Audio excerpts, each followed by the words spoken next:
It is 9 o'clock. We can call the meeting to order. Please stand for the pledge of allegiance. Pledge allegiance to the flag of the United States of America, and to the republic for which it stands, one nation, under God, indivisible, with liberty and justice for all. Welcome. This is our regular August 25th, 2026 Commissioners meeting. Are there any additions to the agenda? Mr. Chairman, 902, where it says public comment, Mr. Tom Hiller is a representative from Altoona Township that contacted me on that. Tom is here, so when he's ready, I'd like to have him at the podium. At 9:50 with Amanda coming in for auditor treasurer, please add mobile home tax abatements, that with her office desk furniture purchase and also the 2027 budget. And with that, Mr. Chairman, that's all I have for additions and corrections. Mr. Chair, here the foundations of the right down. Any discussion? Hearing none, all those in favor? Aye. Opposed? And carried. Consent agenda, we have the minutes from August 11th. Commissioner warrants $58,214.03. Auditor warrants from 8/14 and 8/21, and hospital warrants of $752,965.31. Make a motion to approve the consent agenda. I'll second. All those in favor? Aye. Opposed? Carries. Tom.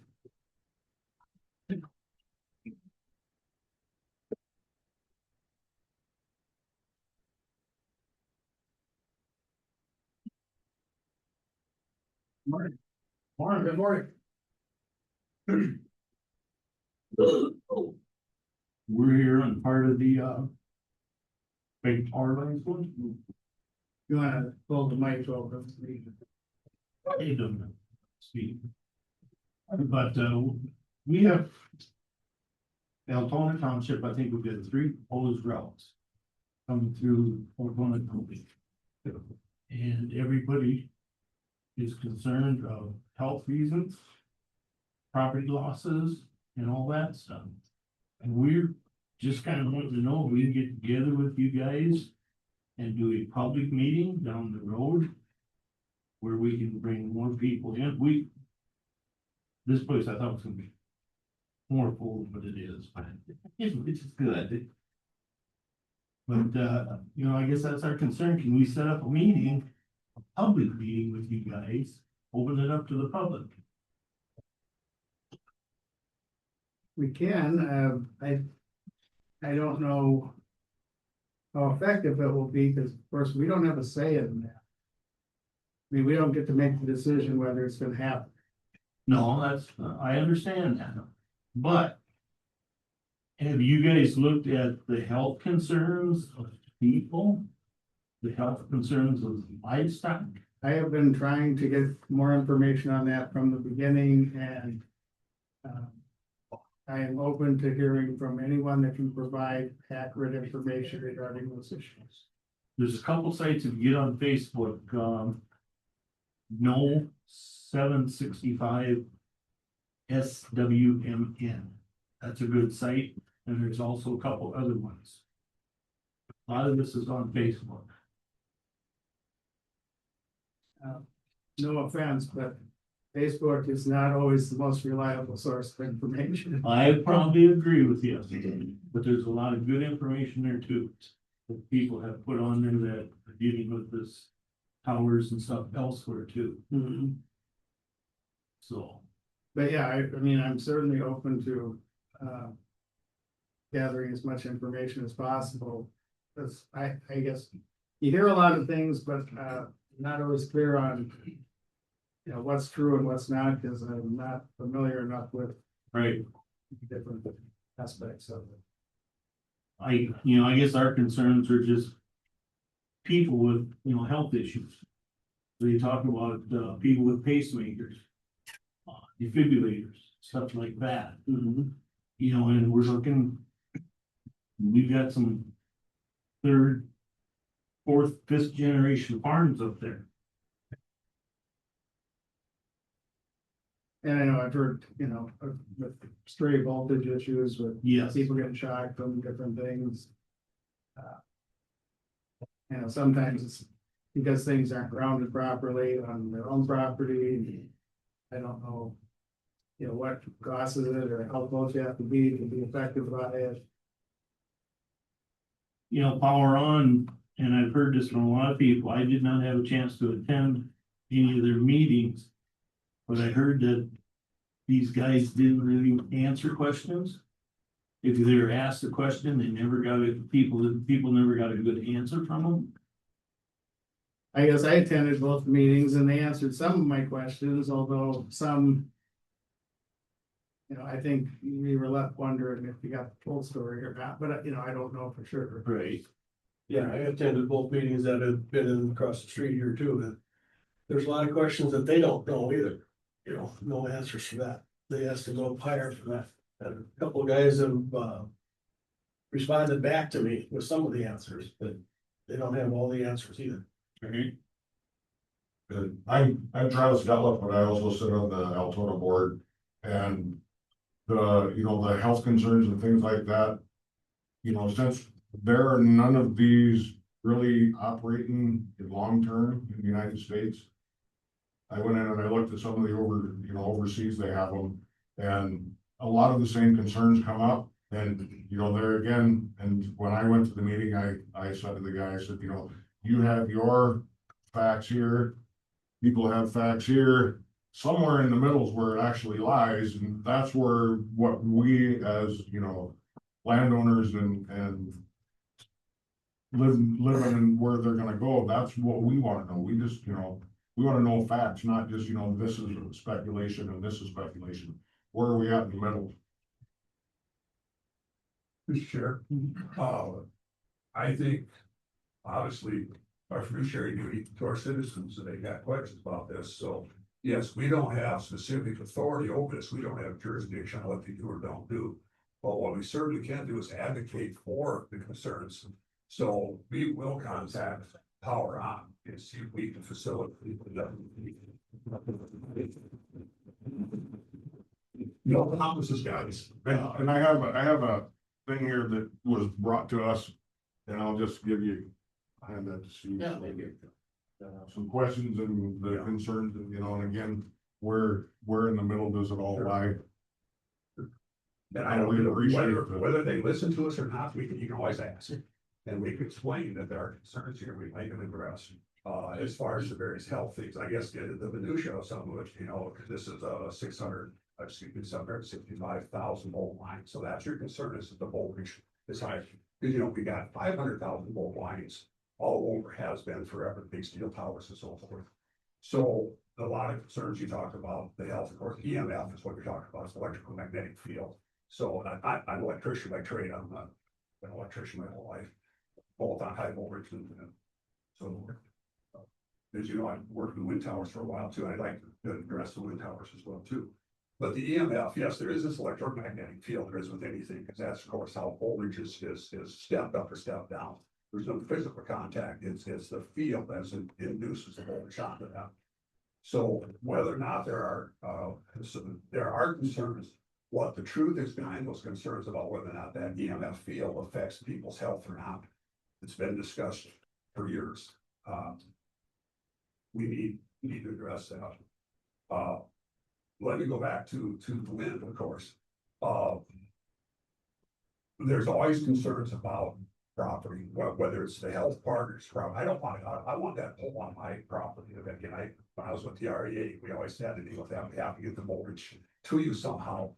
And we try to always, whenever they try to always accommodate the best we can. Put it on the other side of the road. Well, somebody else was on the other side of the road. But I do want you to keep in mind though, think about the wind and the energy we produce by that as the commodity. That's what we farm here. And we've got all these wind turbines sitting out here. We see them all the time sitting idle. And everybody says, well, why is that not running? Because there's wind today. Well, the industry calls it curtailment. There's only so much transmission line to get this product out to market. So if you compare it to what we also do here with the grain, so forth. Of course, we've got the railroads to take our grain to market, we got the highways to take grain to market. So somewhere somebody had to give up property, put in the rail, of course, the railroad is certain where the railroad is coming. But the highways, so there always has to be that give and take, that accommodation, and there's gonna be losers and winners on that. We have to get that product to market. So that's kind of how I view this as well too. We've got this product that we're producing, we have to get it to market somehow, so transmission lines are necessary. As far as the other concerns, they need to be addressed. So like I said, we will do what we can to see if we can get this power on to come and have another meeting with us so we can address some of these questions, but try to keep that in the back of your mind that yes, we do need this. It needs to be done safely. Then you got concerns, we have to address those concerns. So, I mean, there's a lot of concerns out there, yeah, there is. anywhere from the health issues, livestock. Yeah. GPS, we've heard. Yeah. These towers are the amount of juice they produce. Our GPS will be gone, cell phone coverage could even. Oh, because the EMF field? Yes. Yeah, I've never read anything about that.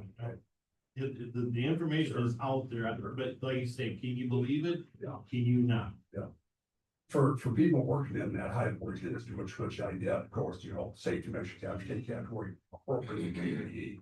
But when you, even on a 7,200 volt line, 7,200 volt line, or it's 12,400 volts phase to phase, when you're working in that up your insulated basket truck, of course, you have your rubber gloves on, your 20,000 volt rubber gloves and so forth, your sleeves and all that.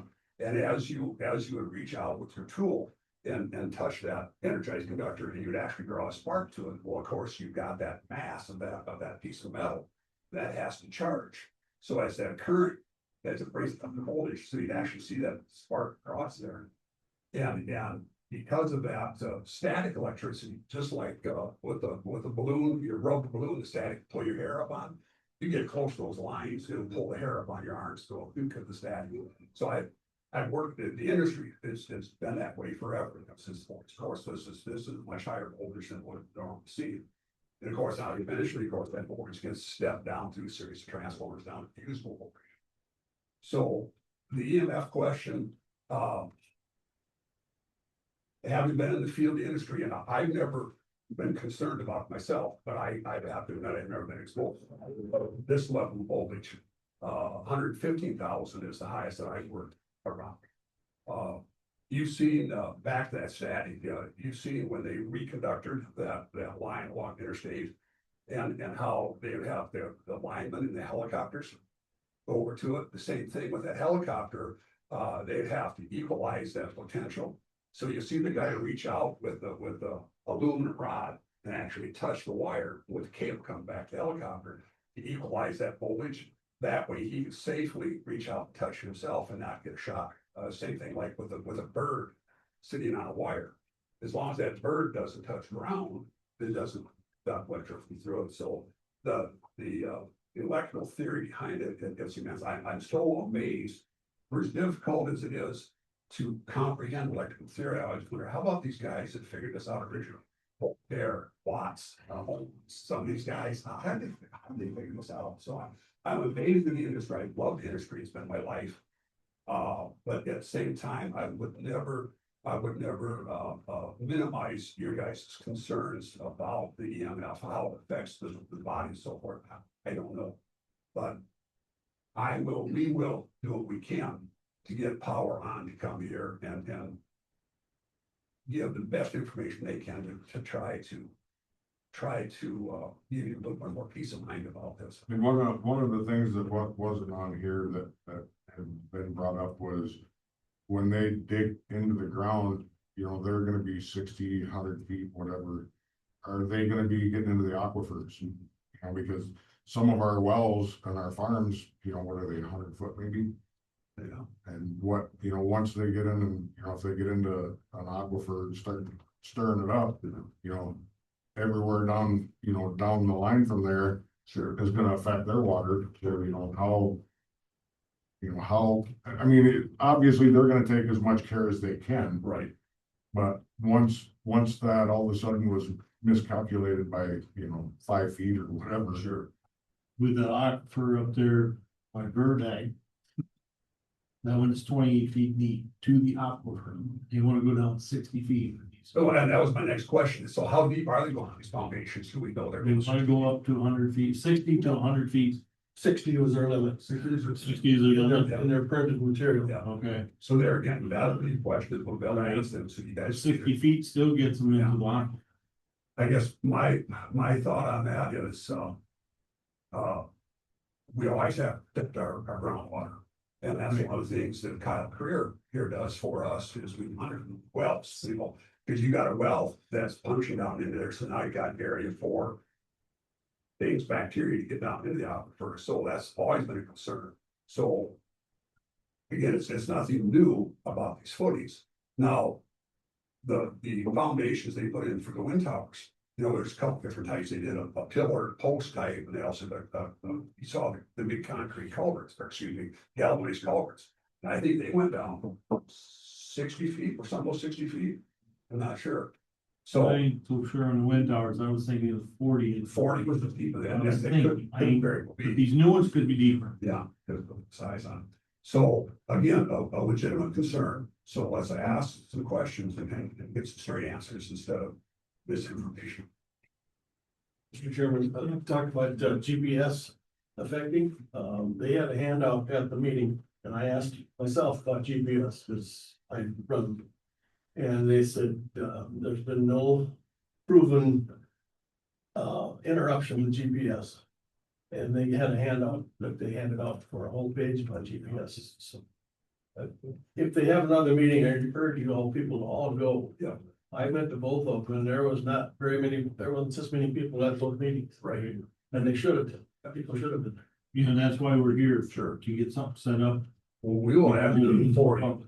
Again, no guarantees that we'll get them here, but we will advocate for you. You have to come and say, you got people here, got questions they need to address, so. But the decision is to be made by the PUC. Yes, yeah, we don't. Correct. Power on is just the builder. That's all they're doing. That's the job for them. PUC is the one that's gonna make the decision. Of where it goes. To impact the least amount of people and the least amount of. Right. They talk about airports, airports they can't be close to. They talk about Indian land reservation. So we know about that, we stay away from that. There's talk about the DNR ground too, where they can't cross DNR ground. And he didn't say anything about DNR ground, but I asked him too about why don't they just go down 29 and across 90? And it's that. The feds won't let them do that. There's too many lines in one spot. Just a thought on the whole GPS and so forth, of course, you know, the frequencies, of course, this is 60 hertz is what the power that we use here is in Europe, it's 50 hertz. But then, of course, you get into your radios and your GPS, and that's all on a much higher frequency. Radars are higher frequency. You guys know by Holland that the FAA has had that big dome up there, that big golf ball up there. That's high frequency radar. So we're exposed to frequencies we have our whole lives. So again, the science behind what frequency is bad for you, what affects your health. I don't know, yeah, I know when you work on big, well, microwave ovens, that's high frequency as well too, and that's how it generates heat, is it disturbs molecules. So there's a lot of science and electrical theory behind all of this. So got questions, we need to go where people are gonna answer some of those questions for us. Dan and I are both on the Rural Minnesota Energy Board. Yes, yeah. What is their recommendation? We need transmission. That's something we've been working on since I've been a commissioner 12 years ago. Since we need transmission line to get our product out the market. The windmills won't be able to hook into this line directly, but it will facilitate room on the other smaller power lines that will be able to have less curtailment. Solar panels. I've heard of some big solar panel areas going in, and these towers cannot be close to the solar panel systems. Was there truth to that? You guys know? It's the physics behind it. I haven't heard anything about that. Yes, I really haven't gotten enough information on that yet. as to really how that affects each other. Yeah. But instead of these big power lines go through, then if you had a solar farm you wanted to put up, you couldn't do it. I didn't know that. I think because the photovoltaic cells and the solar panels, how it converts that light energy into electrical energy. So why, if that frequency is interrupted with this other electromagnetic field, does that affect that? I don't know. I just had that question posed to me yesterday. So I didn't get a chance to look up any information. Have we got a contact person, of course, for this phone, so. We can get, Yeah. And of course, obviously, we'll get a public hearing, it'll be posted, so forth. But either way, we'll let you know if we're not successful, we'll let you know, but I really think. I would think they'd be able to do it. I would think that it's only common sense to have people that either their concerns addressed, and ignoring concerns never helps anything. No. And I mean, there's a list, I don't know, Travis gave you a copy, but we got 27 right now concerns. And a minimum 27. Sure. In fact, I think we're probably closer to 50 Yeah. of concerns that people have brought forward. And you have copies of that, leave with us? Yep, I got, I do. Okay, just- That amount. Right. But I mean, we're the lowest form of government. Yeah. We're here to help people. It's the old adage about all politics is local politics. Yeah. It is. It is. And the closest form to the people. Right, I was right. a township soup for 20 years also, so I know all about that. Yeah. And then you're the first ones to hear about it, and then One, kick it upstairs. you know, we're just trying to do what the people want. And we wanted to start here to see if we can get a meeting going. There is a website for the PUC. Yes, there is. So make sure all of you click into that, register your concerns, questions. Wait, That's their job. and you just look out here, we got, what, 40, 50 people here, and they take 3-4 hours out of the day to come in and thank you for your concern, for your involvement in the community. And in voicing your concerns in a constructive manner. That's all we can do is work together and try to get answers again. No guarantees. Well, the second meeting, there was a line running like a half a mile north of Pipestone County through Lincoln. And then this last meeting, that one disappeared off of their maps. And I asked the guy about it, and he goes, well, he says, we're not really looking at that yet, but he says, the bottom line is the PUC is gonna make the decision, and if that's the route they take, that's what we'll go. And I thought, because you're getting a whole bunch of feedback off of that, all the people on that line, and you just went, that's, you know, and that's just my, maybe it's true, maybe, I don't know, but that was just kind of my feeling, because there was a lot of people there that went in and, into the PUC and into their little website and map and left concerns, and then I was like, no, look, all of a sudden it just, and then there's like, well, it could still be there. So I was like, so you're getting a lot of flack from it, so now let's get rid of that. Yeah. We don't like the bad, but no, thank you guys for what you're doing, thanks for the consideration. Thank you guys. You'll do what you can, and we just wanted to bring it up and see if we could get something to. All right, thanks, guys. Thank you. Appreciate it. I'll reach out to you once we know what's going on, okay? Fine. Yeah, I'll keep it done. Yep. Thank you.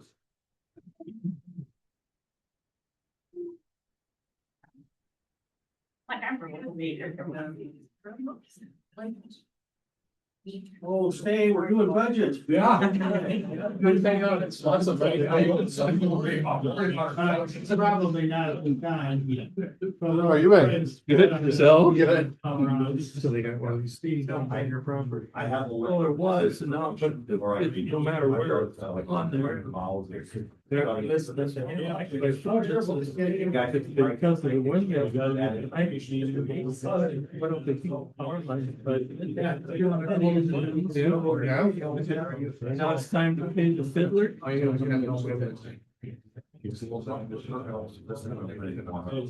gotta move on, we don't.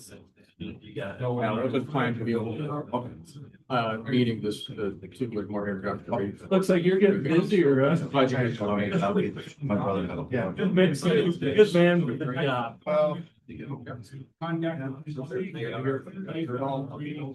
it, thanks.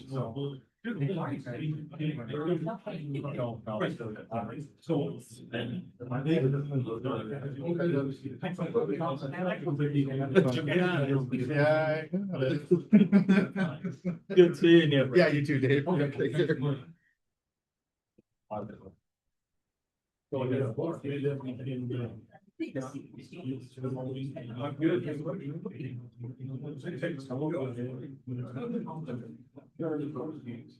wasn't sleep last night, you know, I've been out on big bail and I look on the face.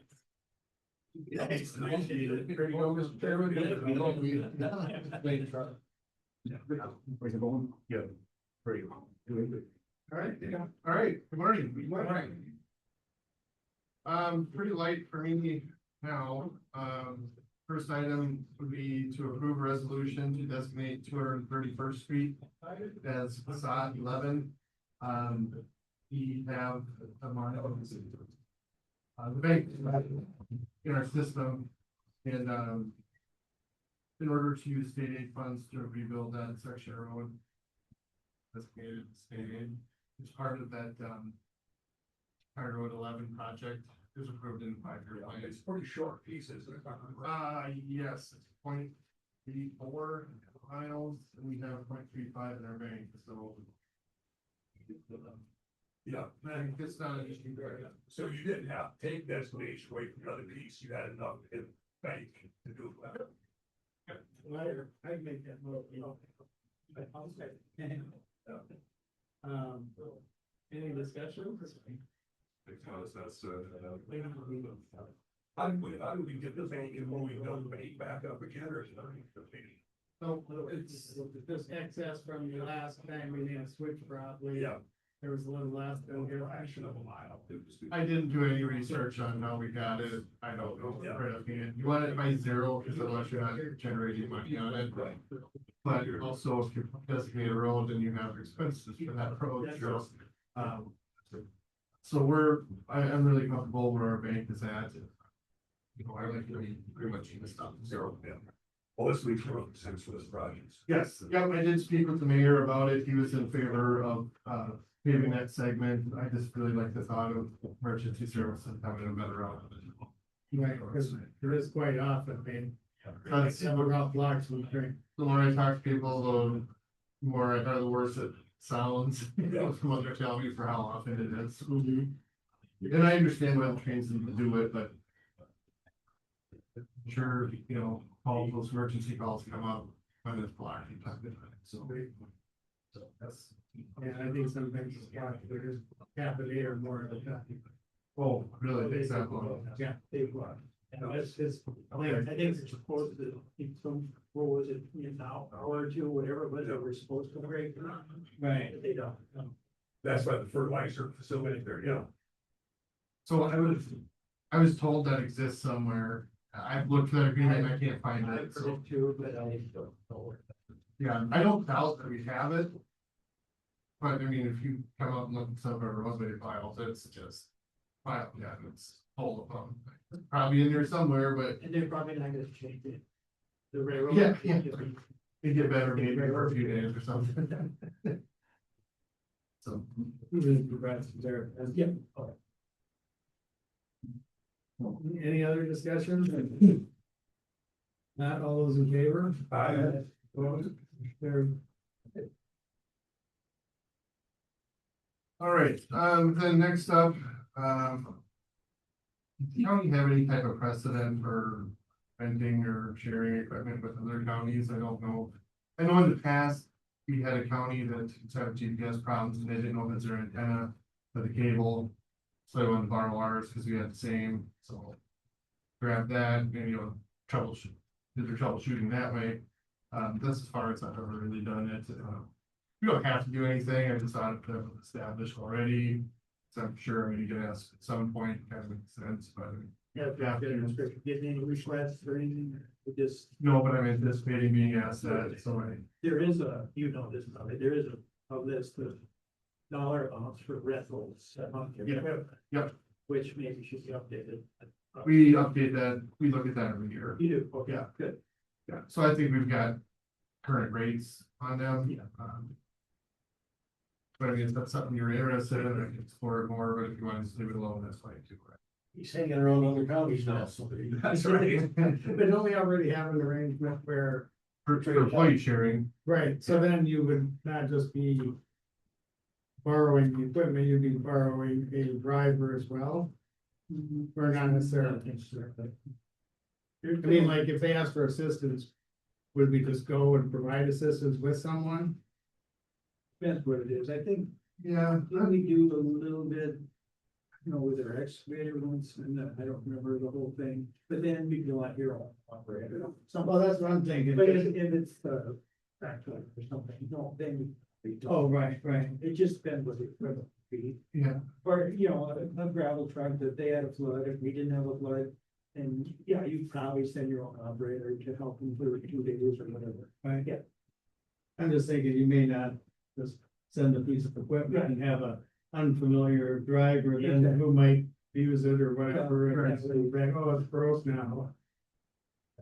There hasn't been hardly any in the past. I think there's been a little bit of, can I borrow this, or, you know, I think we usually don't do the rental dollar amount. I think it's been so little, but I think it was just like, okay, yeah. I vaguely remember a couple things over the years, it's been really like insignificant stuff, It's been minor. but I just, enough to get ahead of things, I could see the question coming up, so I was just trying to. It could. But like I say, when a flood that, you know, this county has a flood, we don't, it could. Or tornado, much Yeah. tree damage, or Yeah, probably. that's like, that's all. Steve, do we have a formalized emergency services mutual aid program? Oh, of course. Yeah, so what, you know, it could be modeled after that. On a routine basis, if anybody asks us now, I just talked to Joe Saminsky at MCIT this morning. I checked with him a couple of weeks ago on this item. He said, counties will do this, you can do it if you want to borrow something out, if it's less than 30 days, just have a little agreement that, hey, we're letting Yeah. such and such county borrow this packer, grinder, or whatever. If it lasts longer than that, then we should put it on our insurance that they're using it, have an agreement that way. So we're still covered by MCIT insurance, and if it's something happens to it during this use time. If it gets to be extended, then we've got to look for it. And is it kind of understood that if something breaks on the piece of equipment that the other Oh, yeah. borrower will repair it, I say, check what you got. you gotta go pay for. Yeah. Like this year with the fair board, for instance, we let Lincoln borrow our poultry cages for their fair. Oh, sure. They got back to us in time, and it was just a good faith kind of. Yeah. Exchange. Didn't we borrow some of Murray too? Rock County, we Rock, there you the go. stage stuff. Yep. They borrow our stage and we borrow their. Bleachers, yeah. To me, we pretty much have to leave those things up to probably Nick, when it comes up, if he decides it sounds okay, or if it's a big deal, he could bring it to the board, or. Sure. But, you know, minor things, I think that you just make the call. Right. Okay, Oh, you're. okay, so it sounds like you're not opposed, Yeah. so. To something like this, it makes sense. So, okay, that's all I needed, but, we'll see if it ever comes up, but it's, kind of could, so I thought. Can I be facetious for a minute? Sure, Just like us lending you out to Murray County. You're on loan. You come there. Back damage to be paid. Don't rate it. Okay. no, they're being nice to me, so no emotional damage. No, my contract's here. So. All right, well, I think I got what I need there, that's it for me today, well, for now, I have that land rent bid opening 10:30. Yeah, Chairman, I have a question for Nick. Did Jeff Moore talk to you from Edgerton? I got an email yesterday, I have to look at their policy, I think I know the answer, but I want to. Okay. I think, well, maybe Doug would know. There's concern with painting crosswalks in Edgerton. And I think we do it when we resurface, but then it's up to the cities. After that. Maintain. To maintain, Yes, yes, that's what's been done in the past. okay, that's what I thought, but I wanted to look it up. Yeah. To be sure before I responded, so. How about a stripe down Main Street? Do they want that back? There is none now. Right, at one time I asked and I was told to leave Okay. it off, but. That's I fine. may have asked the After wrong you. person. That's what I've asked you to. No, I did check on that, it used to be the double line white. It used to be double line yellow. And then it had to get switched to white for what they were trying to accomplish. Well, people got into a bad habit when they were fixing the south end of Main Street. Everybody just goes in and hangs a left and parks, and it's getting bad. I see a lot of people back out at the wrong time and back out in the wrong area. That line is stop. Gives the cops something to give a ticket for. So, Skip, put that in the paper, will you? There's concerns about illegal parking on Main Street. Oh, I'm serious. Good. I'll stick your name in it. I'll stick my name on it, I don't care. So should I reach out to them again and ask if they'd like the double line white back on there? Not if it's been decided already. Just send them an email that says our policy is you maintain it, cause I looked and the faded stripes are there. You're talking about the crosswalk first. Yeah. Yeah, first I was talking about the crosswalk, which would be on The faded lines for the crosswalk. But if the city doesn't care that the center stripe. yeah, so the center stripe on Main. Yeah, I had asked a few years ago, there. Okay, it's up to. And I was told not to worry about it, but if they change their mind and want it back, we can put it back. We don't have the equipment to do it Yeah. ourselves, but with our maintenance striping project next year, we can have it be done. I can reach out to her. if that's-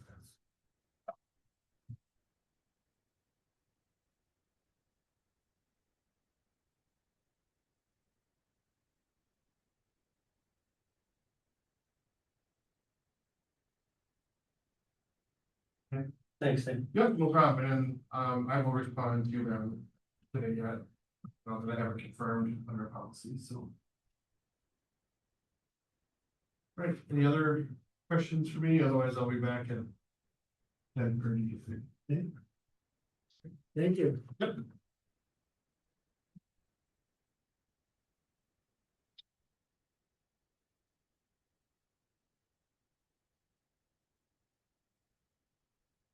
Any personnel, Steve? Charlotte gets here in time, she had a doctor's appointment. so Okay. If she gets back in time, she'll add her in. Wait on it. All Okay. right, just wait. You wanna see if Amanda's ready to come Yeah, out? I'll check with her. I can go up there and check with her. I gotta see if we got any bids up there anyway. Okay. Send it down.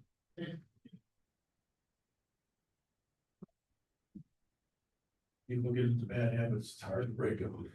You see it even in Sioux Falls, they do. Well, Well, look, yeah. Yeah, and that's why I was kidding, like, there you can stop them. They don't, right on Main Street. Or they don't even, from the right way, I mean, don't pull in, well, you do, from the wrong side. then you don't get to park nice, so then you got back out here in the middle of the street, back out. I think they'll get to do some, where they'll just pull in, like, almost parallel park, facing the wrong thing. So this is number 3. Don't see that. Okay, I've seen it uptown. Oh, I would. You know, where somebody just like whipping across. And then Cover storm there. Oh, okay, okay, facing the opposite okay. way. Oh, don't worry about this. It's one thing, like if nobody's. That's why she's where they're at.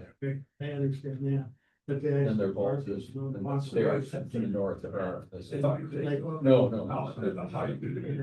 No, that's not, they just, it's new workstation. I mean, if they do it, Two of yeah. them, because those two, they need them, man. That's what even it's. 40-year-old houses. Just.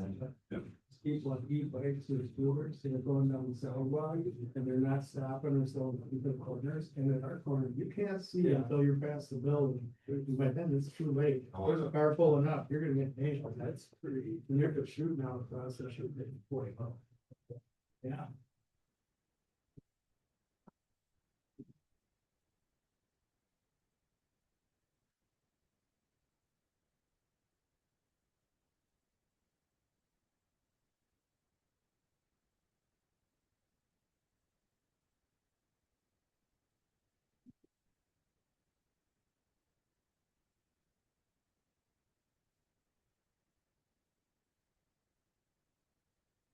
Dan, how are you today? Doing well. Good. Morning, watch your step. Yes. Okay. Don't wanna come busting in here. Good morning. How are you? Has the Good. crowd Are we in- What? Are we in session? Yeah, we're in or session. are we? has the crowd dissipated? There's still a few people visiting. Oh. Wonderful. All right. So I got a few things here. I did email Steve, something, about an abatement, if that could get added to the agenda. I wasn't sure. You did. Okay.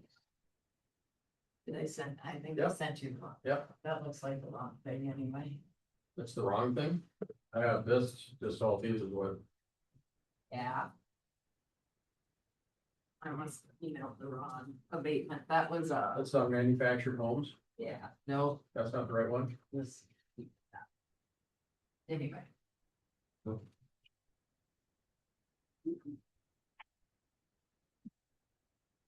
I did do extra copies, so that was good. So just get rid of that. Yeah, that was just a request for showing payment of taxes. Oh, thanks. All right, anyways, but, so I don't know if we want to talk about that first or start with. Yes, Up to you. okay, let's do it since I just handed you that abatement. So what this is this is a parcel, 0.12 acres. And it had, the taxes haven't gotten paid on it, so it's been on the list here for forfeiture, but we've been trying to research because it's not on GIS. The legal description is quite vague. And so we've done a lot of research between the assessor's office, the recorder's office, our office, and have not been able to like actually narrow down where this 0.12 acres is. So I am requesting that we just delete the parcel, abate the taxes, and go from there. The total amount for 2020 to 2026 is $304, and that includes penalty, interest, and costs. So this parcel just disappeared, kind of? Well, so what I found in the research was that it was part of, so this is back. I'll get as close as I can to it when we were looking at it. It's right over in here somewhere. Maybe, What do you think? yeah, we're not Somewhere- really, Somewhere in this area. it's kind of like that area, it's along the railroad, so it's north of right of way, south of right of way, in the southwest quarter of the northwest quarter. And so it was in some documents, this is back to 1955. Yeah, there's where. Yeah. It's. Yeah, and everything, Yes. like if you look on GIS, everything's already accounted for with other parcels. So what we're anticipating happened, that at one point it kind of got split off from something.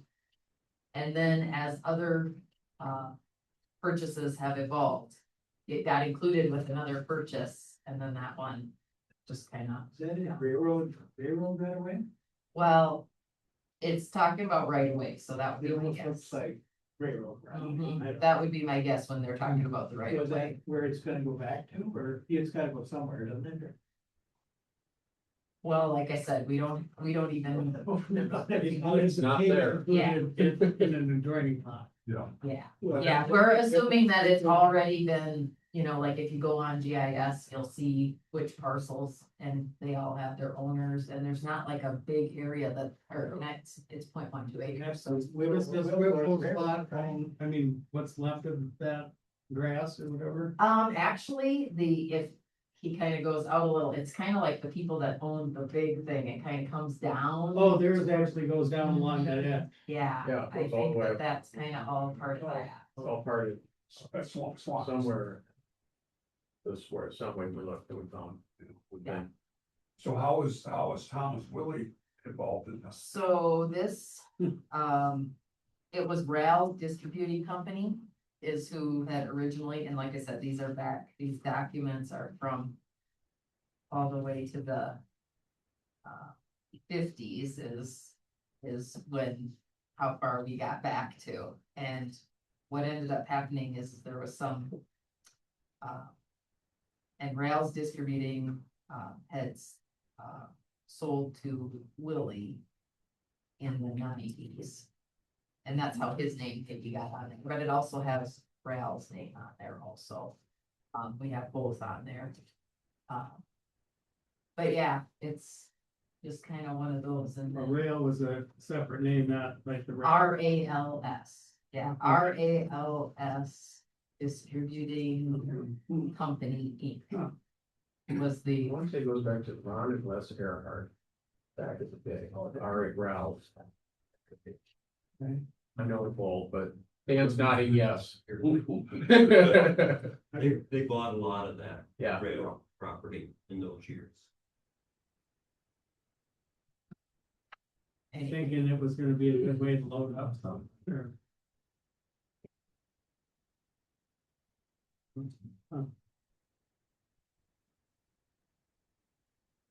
That gonna be any, for the, wherever it is, who's, when they install theirs, is that any, for the line where the line is right? yeah, like I said, we have not been able to distinguish any of that. And there's been, since that time, of course, people have been doing surveys on those properties, they've had surveys on everything, I can't say that, but there is also a, like, I think it's a 40-year rule, something with title issues or something, so eventually It goes to. eventually that kind of stuff And does. apparently Thomas is okay with this. Well, again, so we've been sending notices, and so it's been up for forfeiture, and I'm like, I can't forfeit something that I can't say what it even is. I'm not gonna try to sell this property until we know something, and we've spent so much time on it already that we've just, and I did ask, the county attorney too, and he also said that, with the time involved, it's just, at this point, it's best to just delete that parcel, abate what was owing and move on, because again, we can't forfeit and sell something, we aren't really sure where exactly it is. They generally, by moving the cursor, you can show us generally the area where you think this is. Well, It's hard, we don't even. know I exactly. honestly can't say, I think it's something, cause it says, the description is 0.12 acres north of right of way and south of right of way in the southwest quarter of the northwest quarter. So it's something that kind of crosses, like if it is talking railroad, So it sounds like it's on either side of it. but it could be anything in the southwest quarter of the northwest quarter. So. Yeah. We're kind of speculating at some of that. I don't think we're gonna figure it out. are we? No, that's, we've had, like I said, the recorder, the assessor, and it all goes all the way back, honestly, Joyce, Schmidt, when she was here. Her and I talked about this, and she called it the ghost parcel, and she said that Tom Houselag had actually done some research on this in the past too, so it goes. This has kind of been, and I'm just like, let's get rid of this. So your specific request is that we abate the taxes on this? Yes, and that the assessor and I have, are recommending that we just delete the parcel going forward, and then we'll abate the taxes. And, so this parcel will be deleted as of pay 2027. And right now, we're saying that Tom Willie is in arrears on this. Yeah, So we're saying he actually owns it, but we don't know just what it is that he owns. exactly. And he probably, what was happening was the taxes were getting paid up through, and then in 2020, they were like, I'm not gonna be paying this anymore, and then it got on the radar because of tax forfeiture. So. I'll make the motion to. What? Well, I had to think there. No. Two would have ended. What we are doing, or what I am Abated by parcel requesting number. is abating, Jesus. these. Parcel number. I'll support that. Parcel number. I'll support that. That's parcel 18.007.0400. So we're gonna delete the parcel and abate the tax. And worry about somebody buying land close to it later. Yeah, like I said, from what we can tell from legals and I think it's kind of been absorbed already, is what's happening, but can't say that for sure. And this probably is the only ghost property we've got in the county. There's other little Yes. odds and things here and there. Yeah, Jean has a file. So we're gonna try to, cleaning up what we can. Yeah. So. Wonderful, so Any that's, further discussion on those parcel? Not all those in favor? Opposed? you. And then I have also brought, that the treasurer's office, I had budgeted, purchase some desks. The amount is actually gonna be more than my budget. I had under budgeted, not knowing what we would get, plus knowing that in the past years, I had budgeted for some purchases that we hadn't utilized, so I purposely knew that I maybe was gonna go over budget, but with the assessor's desks, I kind of wanted to wait and see what they had gotten, and the staff in the treasurer's office really kind of liked that. So we are asking to purchase one desk that is exactly like the assessor's office got. And then the other desk, I'm just gonna order tops. We have all those L-shaped bases that actually was in the assessor's office. And so we're gonna utilize their previous standing L-shaped base. And then just get some tops that will match the other desks. Yeah. So that's what we're looking at. We have 3 desks in there, but I had already purchased, that one also is a L standing, and so we just had purchased some tops for that. But I thought to try to make these 2 similar in color, we would just get some tops to go for that other base that we have. And I assume just getting the tops is more economical than getting a whole new desk. Yes, so I provided you the estimate on the cost, the invoice that they provided. There are a few things that are optional. So the first 2 pages, and it has the total of $1,240.99. That's for getting the tops for that one desk. Yeah. And then it also has that very last thing is that mobile head, which is like a little filing cabinet on wheels. We're not gonna get that for $284. The one right above that, laminate modesty panel, if you have in the picture, that's this little piece right in the front, just. That's nice. It's not required, it's optional. I think I would like to get it, it's $300. Just cause again, it'll help with the color matching. But it doesn't do anything other than just be there. We're still gonna have to buy some cord management, which I usually have like a little mesh thing that we use for that. But anyway, so that, My only concern is that it's not a special order. You're not paying yeah. dollars for a special Yep. order. No, so you can kind of see how they do these desks. They're very customizable. They're all just pieces. You can kind of do whatever. So that desk will be, if we take off that 284, it's just gonna be on for the tops. And that modesty panel would be just under $1,000. Now, then it says, the next section says middle desk.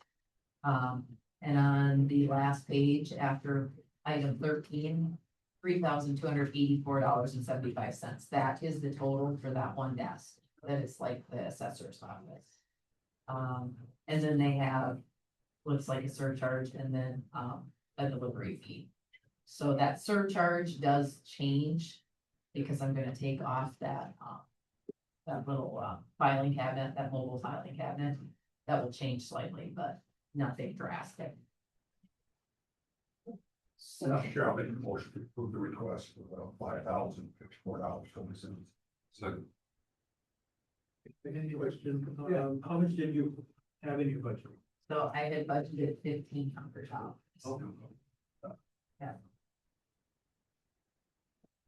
But the balance can come out of reserve fund. Yeah, like I said, I knew that in the previous years, some staff in the auditor's office had wanted chairs and they didn't get them. So there was multiple years that I had budgeted and not spent anything. So I kind of purposely did that just because I didn't wanna us to over levy. How about your furniture and the balance of it?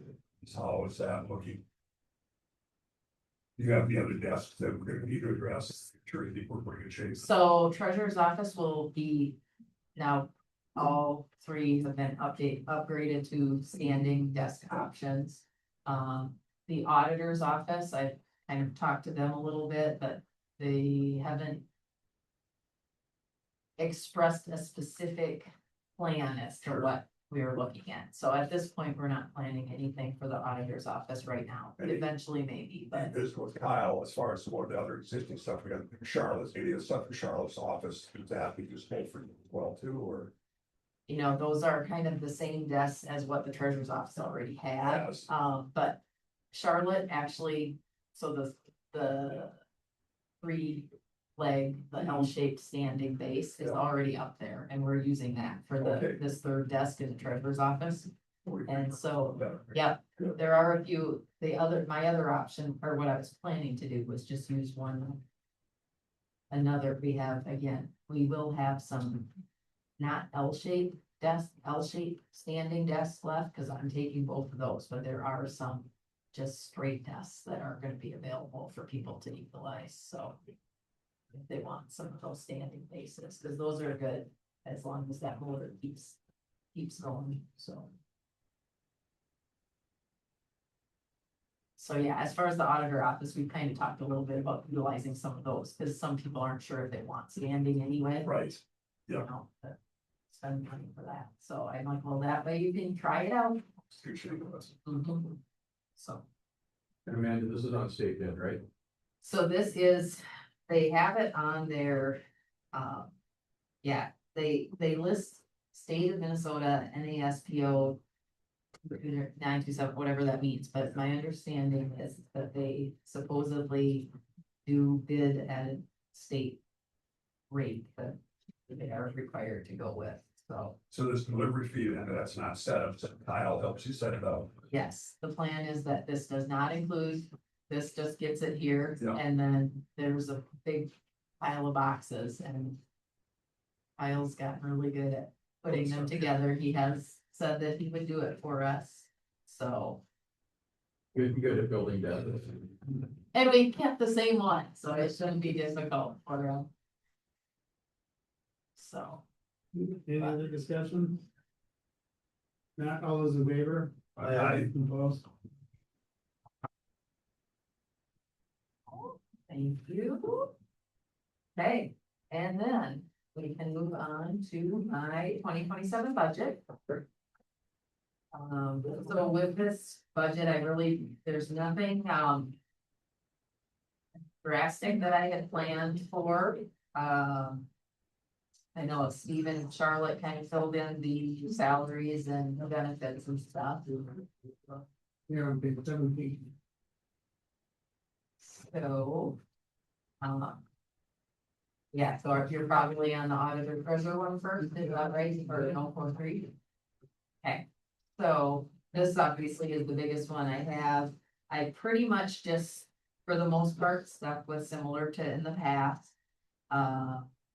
Try to look here as to what things that I adjusted drastically. I mean, driver's license fees, I got that bumped up, trying to get it more to actual. I don't anticipate any changes in their rates. So as long as, you know, the people coming in is similar numbers. We should be similar there.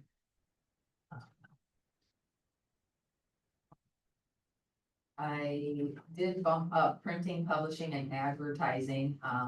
It's actually just similar to what I had budgeted in 25. In 26, I had bumped it down. And I think the reasoning was maybe, cause when we do that delinquent tax, publication. Sometimes it's been in, Department 003 and sometimes in 043, because obviously all the tax revenue goes into 003. So the thought being publishing would come out of 003, but it's just easier since I'm the one doing it to just keep it in there. So I put that budget back up to what it generally had been in the past. Excuse me, Yeah. see a tobacco license, fees. We have marijuana license fees, or is that all city? So I did not budget anything for that. But yeah, there are a few, 2 or 3 cities that do their own. But we would have a registration for the others if anyone would apply. And we would have one. Anything. And doesn't it depend, the fee depends based on what type it is. So we don't have anything current. No, Which does not benefit the county at all. where are you gonna want? First, we tax revenue on the business. Yeah, you have that, could be taxed under business. With the actual cannabis No, we're fees that are generated basically goes to the state. basically, a little bit, not much. And there are specific licenses that the state only gives out, and then we have ours that we did when we did the fee schedule, but we do have that. Only we had any action on, we had a couple of out-of-state gentlemen looking at possible areas in the county for growing. And gave them information, Kyle and talked to them too, and I did, met with them and, Nothing last year. crickets. Yeah, just had Asking some where the power- inquiries, but nothing Yeah, nothing. from there. They want to be under the power line. I don't know about that either. The gentleman that was looking from Wisconsin up in the Holland area for a grow area up in that area, but What, never got back to us, so that's. do we still have autonomy on that, or does the state dictate to us, Only the state is very much dictating. as far as where they can grow and so forth? And licensing State for it. handles licensing. Does have to go along with our county zoning ordinance as well too, and that's what Kyle's up on that. We're not like Laverne. And I think they're up to 5 now, and then they're not. They do have 5 going on.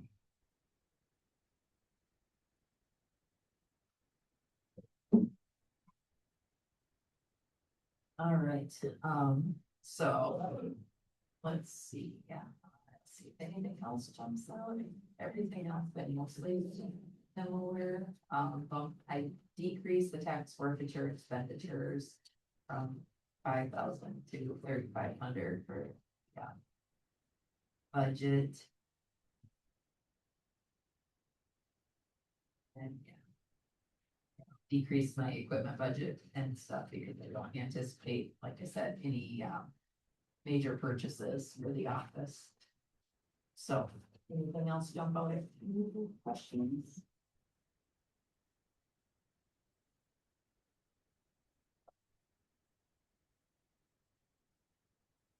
We know it's gonna be a difficult year.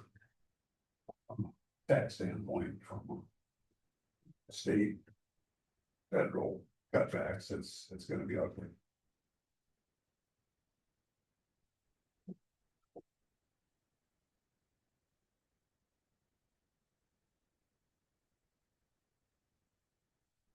The other 2 departments I have, next 045 is the audit. So I put in there to budget 55,000. That one. I don't anticipate a single audit for 2027. Well, it's the 2027 budget, but it'll be the 2026 audit. 25, what was a single audit or is a single audit?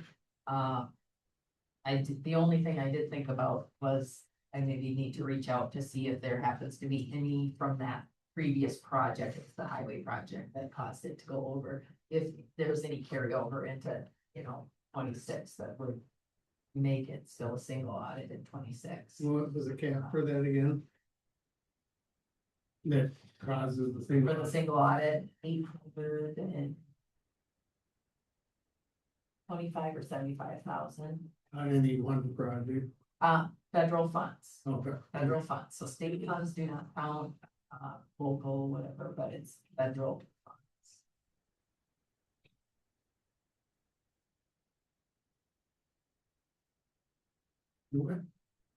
Excuse me, when was that, county saving, 18, that was federal funds, wasn't it, Nick? Yep, that was 25. Okay, So that would, it wouldn't be in 26 at all. Correct. Perfect. So then probably gonna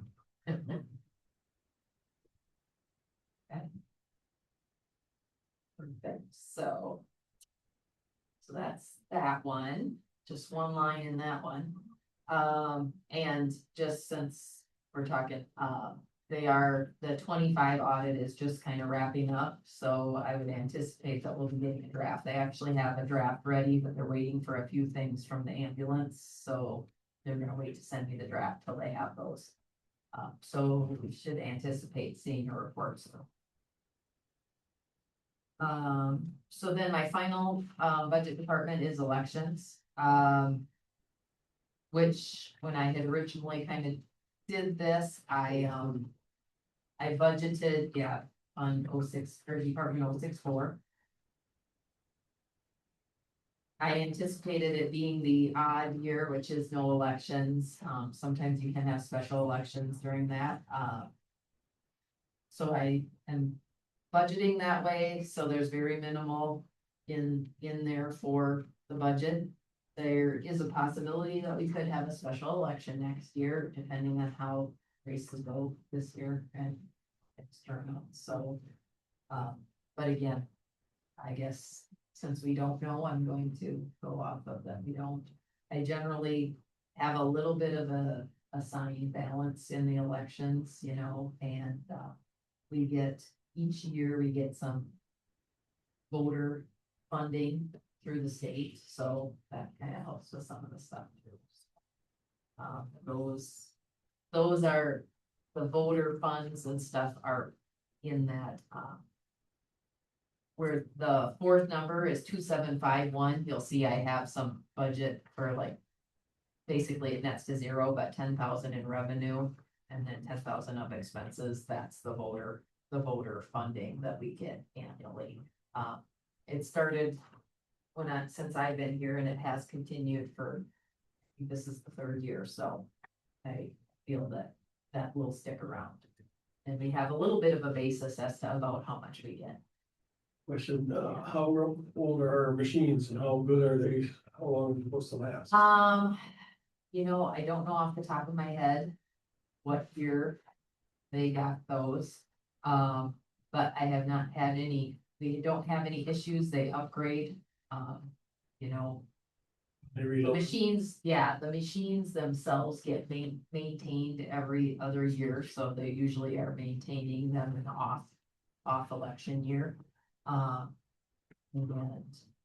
yeah, we have a few extras as spares, but yeah, I don't foresee, when I talked to some of the representatives about, you know, like if their plans are to go to different machines, you know, that we will have to upgrade.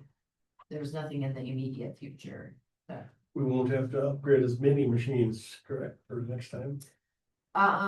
Well. We have less polling places? Yeah, like right now, so we have, of the tabulators, we have 8 machines. And each election, we've kind of changed up how cause we get the media and depending how we want to utilize the machines. But in the primary, we only used 5 machines, so we have 3 as extras. And what I try to do is kind of rotate my crop.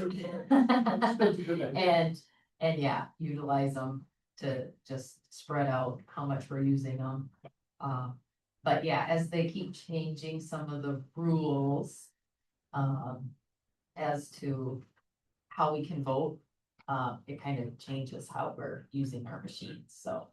It's been nice to have those extras, and we could utilize more and have less, you know, like what we've done is, this past one with early voting and absentee. We've had a separate machine for early voting, and mail ballot election day, and then a separate one for absentee. And we will continue to keep those separate, but I have considered if we should, you know, like instead of having one for that, break that into 2, you know, just to have less wear and stuff on the machine. But at this point, we're gonna keep with just having fewer machines and go from there. But yeah, I don't anticipate any major changes with the equipment. One thing we have thought about doing that a lot of other counties have are the poll pads. It's not a requirement to have those, But we continue to just use those paper rosters where the voters will sign the paper roster. A poll pad is just like, again, like a tablet, where they can kind of check in and sign on that, and then it'll print a receipt and stuff like that. It would be quicker for like uploading voter history and that sort of thing. It's not connected to anything. It's just like, here's your check-in thing, and then at the end of, after polls have closed and stuff, and in the future days, we're gonna use that poll pad to upload the voting history as to which voters have voted. So, but at this point, like I said, we've toyed with getting them. They have their pros and then they have their cons, you know, it will make, in my mind, it makes a little bit more work during the election. Save some time at the end with the voter history. Well, we have more time at the end, so I've kind of drug my feet a little bit on spending that. And there usually, sometimes there are some grants available for it, but, sometimes the grants don't cover poll pads, since those aren't like a required type of equipment. Speaking of mail-in ballots, considering the Supreme Court decision recently, should we be encouraging people to bring in their mail ballots in person rather than sending them through the mail?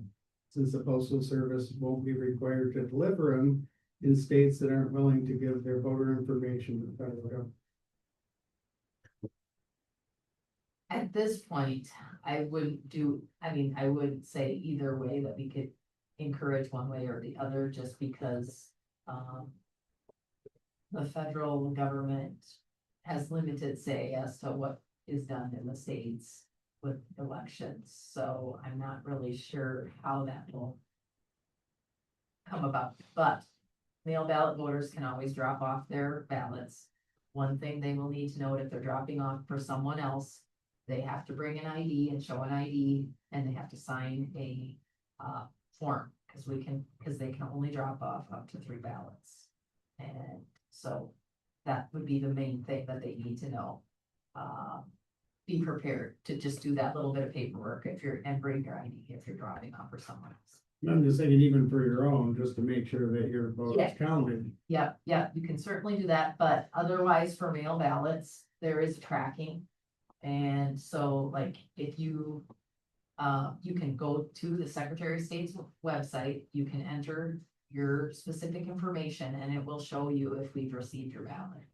So you can make, as long as you're mailing it early, go on and check, and then you can track and see that you have used it. So I would not discourage using the postal system because, I don't foresee any issues, but if you would rather come in, drop that off yourself, definitely do that. So. Amanda, approximately how many blank ballots do you mail out to people that signed up for mail-in? So mail ballot, we send a ballot to every registered voter. So if you are registered, you get a ballot.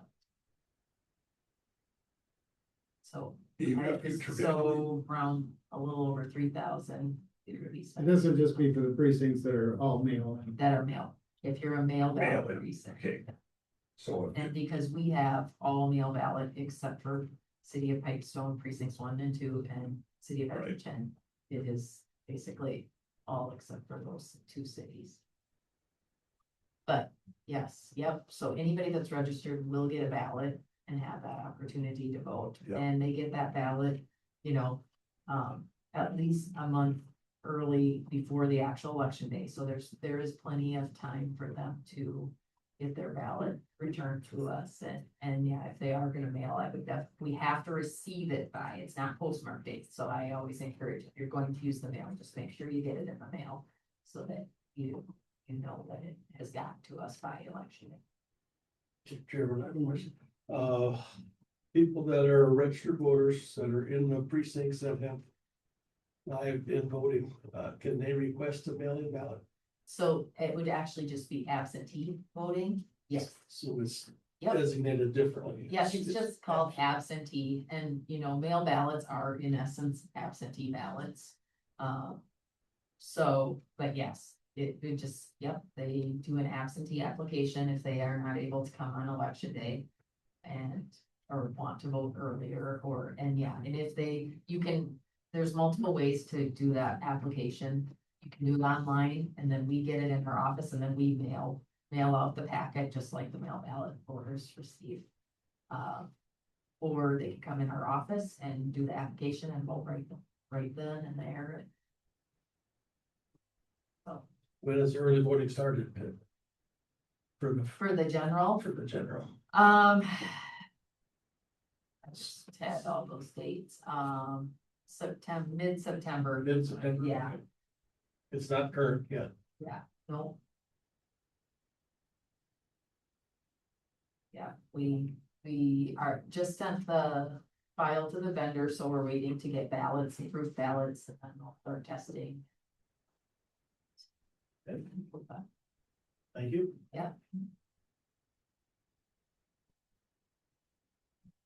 I mean, and no, we kind of got off, but we were talking like the election budget, but are there any other election questions? Good time that we can address if you've heard anything from any constituents or. Okay, but yeah, other than that, as far as the budget, I don't know if there's anything else you guys have questions on. So. Thank you. Wonderful. Thank you. Right.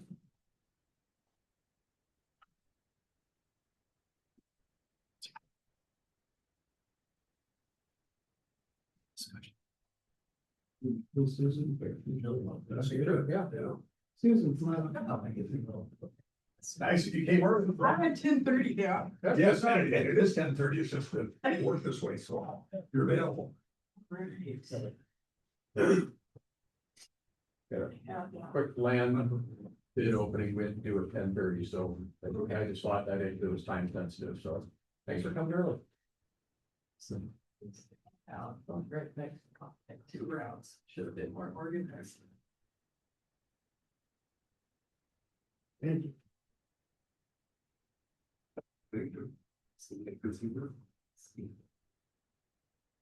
That is our annual report from last year, and then also our latest newsletter. Like most of you are on our mailing list. I hope you've seen it.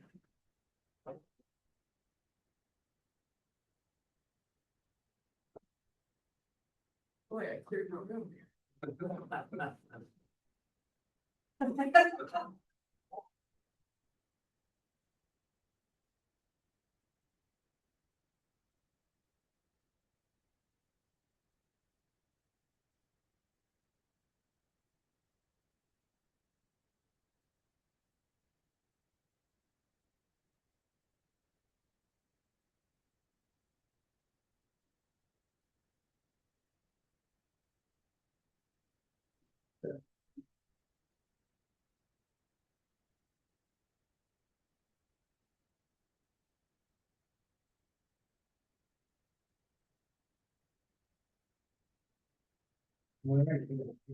All right, well, I have the handouts there. Yeah. But,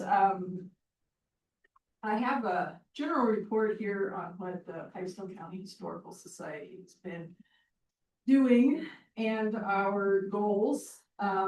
We are requesting an increase in the county funding of 3%. And that dollar amount is $1,650, and 6.8% of that does transfer directly through to the Jasper Historical Society.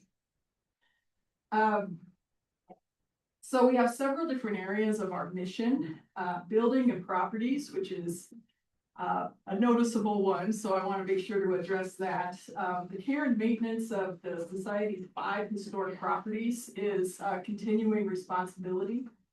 The Ferris Grand Block at 106 East Main Street, we were awarded $177,000 from the Clean Water, Land and Legacy Amendment Grant. And that was to continue the historic preservation of the building by repointing the east, south, and west exterior walls. If you recall, oops, we've done the north side, the front of the building. In late July of this year, the State Historic Preservation Office approved the construction documents for the project. And so this late in the season, it was determined to go out to bid on that project this fall with work to begin next spring. So that is still on the slate. It just got pushed back a little bit. On the Moore block at 102 East Main Street here in Pipestone, the fact that we replaced the exterior door, which accesses the second floor of the building on Main Street, really took a back seat to when a piece of the sandstone trim fell from the building. Very noticeable. It's one of the most visible buildings in downtown Pipestone. So we immediately had a structural engineer down to review the property, and we will be receiving a full structural report on the building so we can go forward with projects. But he determined at the time that the building was safe to use, just not the front door until we get that repaired. Susan, I seen that old black and white, I can't remember what year it was, but that same sandstone part had fallen off on the other side, Yes. on the east side, not on the west. Yes, side. we are going to repair it exactly the same way. And so it's a conservation stone material. It was actually already happened to 2 stone trim pieces. You never would notice it. It's an exact color match. So it's pretty exciting repair. That will be fully repaired, they said, by the end of September. And it does take that long to get the material put together because of the color match. So we had them come down, we had Heineman Restoration of Del Rapids over to remove the dangerous stone. And they will be rebuilding and repairing the trim this fall. So Did he feel the root cause of that was water migration getting in behind it, or why? most likely, I mean, yes. Yeah. And I see you've got it sealed up now to prevent more water. Yes, yes. I did have the structural engineer did say when he was down that if he had inspected the building a week prior to that, he wouldn't have seen that going to happen. Because it's behind. It just happens. Yeah. So, we're gonna get that repaired. And structurally, there's steel behind that. Yes, yep. It's actually just above the steel beam. Yeah. So we've located that. The stone is more just a facade on. Correct.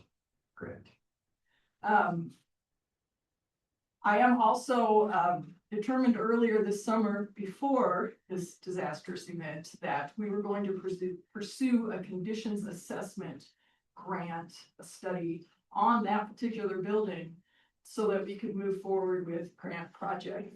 And the state really actually requires the conditions assessment portion of this at this time, so that we have a professional look at the building and outline which projects in which order we should be pursuing. So we'll be doing that this fall as well, so. Are you using the front door again now? Yes, Yes, I thought so. since they removed the stone that was hanging. Yeah. We were able to open that back up, so. Keep our tenant in that building. You'd hate to have that happen with any of those spaces. The gargoyles, yeah. Yeah. They'd be pretty hard to replace. I think we would not like this to happen again to any part of the building. So I understand. At Yeah. least this is the part that you can replace. Exactly, and it will look really good. And this Heineman on Del Rapids said he'll do a overlook of that as far as root cause, so we can prevent more in the future. Well, that's the condition assessment. Okay, I mean, they did review everything. He's taken out the stones that he feels were in question. There were 2 actually, and he'll be repairing those areas. Yes, I'm pretty sure one of the big projects on that building will be repointing it. That's just something that needs to be done to everything every so often. And then they're gonna start repointing the 3 walls. Well, we're gonna bid it this fall and next spring. Okay. That's early next year, hopefully. Yeah. Yeah. We did, in the museum building itself, we installed security cameras, so that has, I think is a really great addition to our security system in the museum.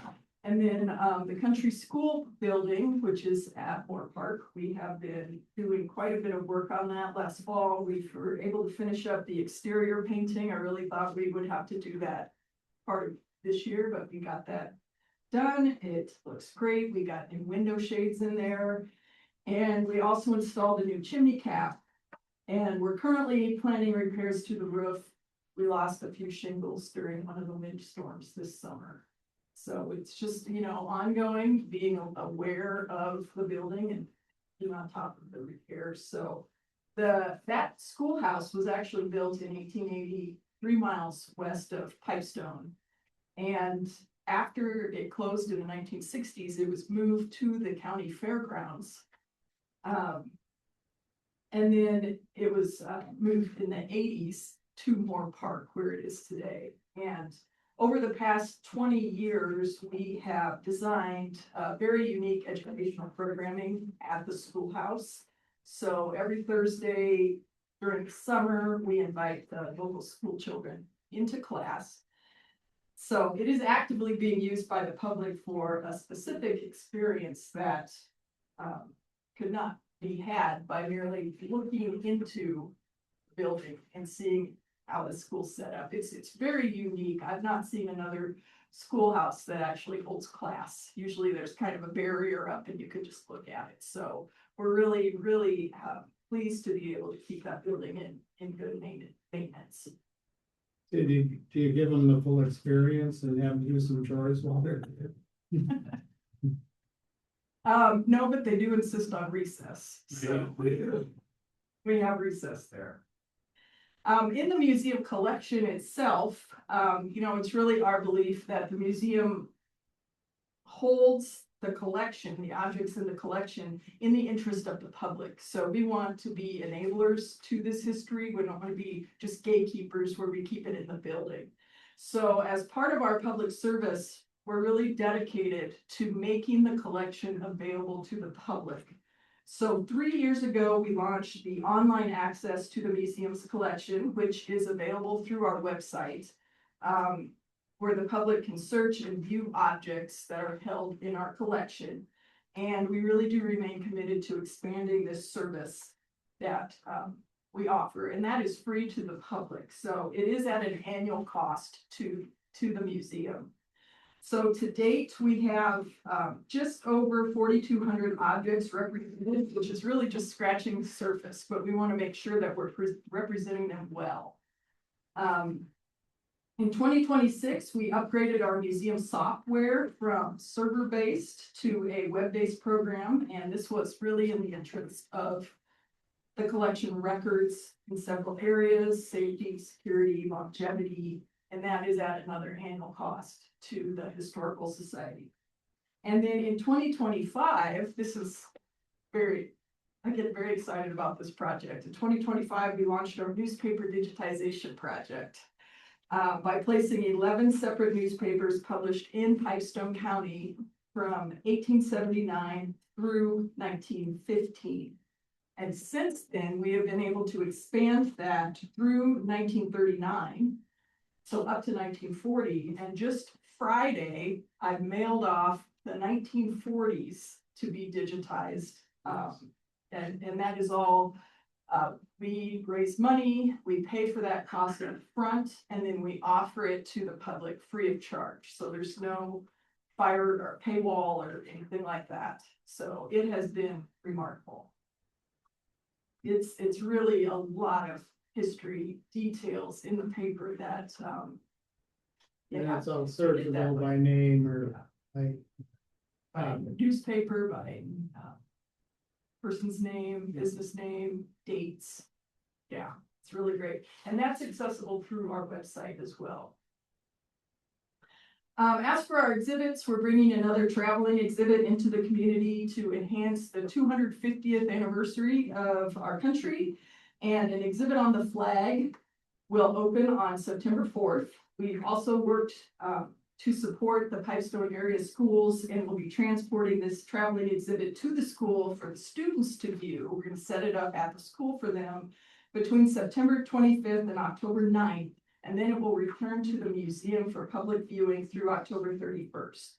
So this is something that we also offered to two of the Edgerton schools, and they had to decline. They don't have the space for this type of exhibit, but we really would like to get more involved with them as well. Our two summer interns both researched and designed a case exhibit, which will run through the year. So we do have a new exhibit open now on our camera collection and a exhibit on our GAR WRC collection. That's the Civil War Veteran Fraternal and Auxiliary organizations.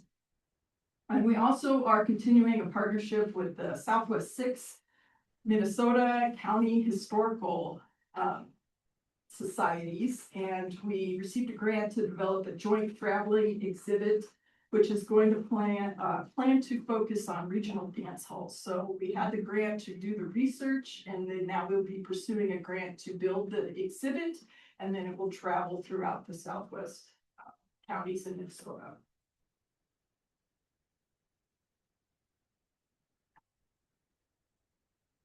Programming and education, we're really on track to serve over 10,000 patrons, both in person and increasingly digitally. We really want to be able to be present for the public as they seek us out. And increasingly that is digital.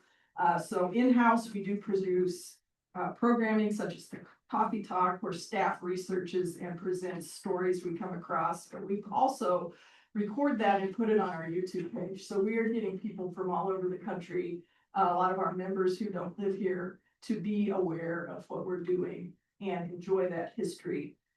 We are continuing popular countywide cemetery tours, and we're on our second round. All the cemeteries in the county, so we still are getting the public out on that. I took the one in Edgerton, so, Good. which was good, very I interesting. think we had about 30 people on that one. A lot of people there. Yeah, yeah. Only one fatality, I think. One lady fainted at the end. Oh, my goodness. I didn't hear about that. Yeah, It it was hot and she Oh, fainted, so yeah, it wasn't your fault. Or Graves' fault. yeah. We're doing the programming at the summer school, and we're also serving Pipestone area school kids at in the classroom, and we'd really like to continue to grow a relationship with the Edgerton schools. We've been in there a couple of times, but would like to do that more. We're also bringing outside speakers to the schools. And then additionally, we present monthly in the three assisted living and nursing home facilities. We are also looking to expand that in Edgerton. And we present History Happy Hour in local bars and restaurants. It's been a great hit. Just a little 15-minute or less piece of history that people would find interesting, and we're getting quite a following with that. We also started a history club at the Pipestone schools. In our budget for this year is the addition of staff health benefits. We do employ 1 full-time and 2 part-time staff members, and health benefits are something that had not been previously offered to employees, but the board realizes that needs to be done for the future. In 2026, that took the form of a health stipend because the insurance coverage fell through, but they are looking to make sure that is pre-tax money or not taxed in 2027. So,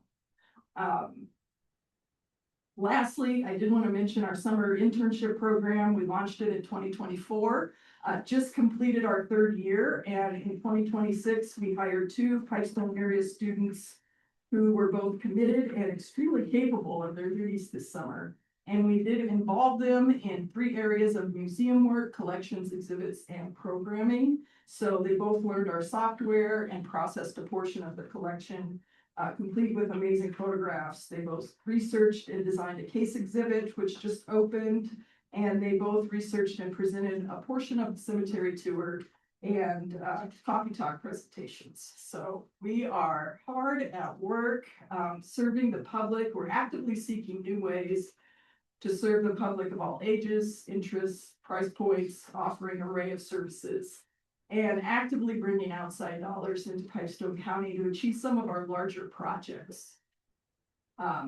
Really want to thank the Pipestone County Commissioners for seeing the value in what we do for the community and being a great partner, continuing in the future.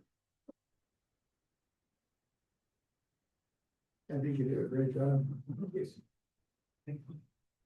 Can you tell us more about your two interns? So Olivia, so she's a senior this year. We had Olivia Weber. She just went to college, so she was graduated senior. And then Like, Julia Birkenpass. Did I have the wrong? That was last year's. Those were last year's. you got Blake. Yeah. Yeah, Olivia was here for her second summer this year. Okay. And then with Julia Birkenpass, she will be a sophomore in high school. Okay, They both did. We were well, apprehensive. We had this set up for college students. right. They both really stepped up and did an amazing job this summer. And it'll further their educational career, their path, yes, as well too. I know that Olivia's majoring in history, so we're happy to support that. So you might be able to get one of them back next year too, maybe. We'll see. Yeah, I'm hoping, we did have an outside private donation to fund our internship program and would really like to continue that. What career path did Blake take now if he's graduated from college? Yeah, Blake was our, an intern last summer and he came to us just the summer after he graduated from college and he was looking for museum work. Is that where he's at now? And I haven't heard where he ended up, so, yeah. I know he had done some work in college at the National Music Museum in Vermillion. Thank you. Thanks, thank you. Thanks for having me. Sure, thank you.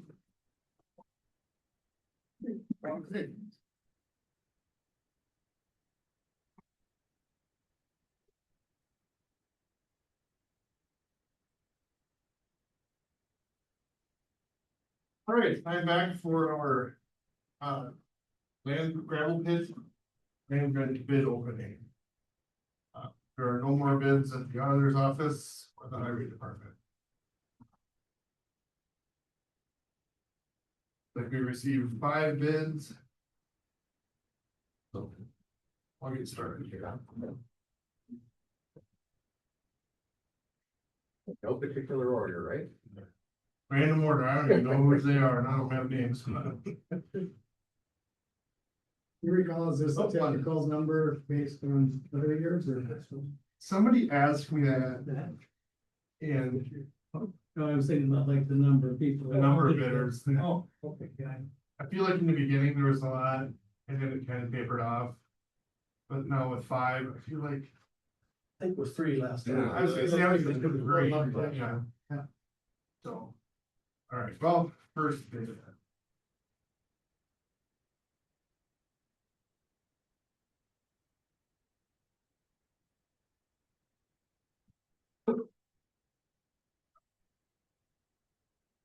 First bid is from Rogan Smith.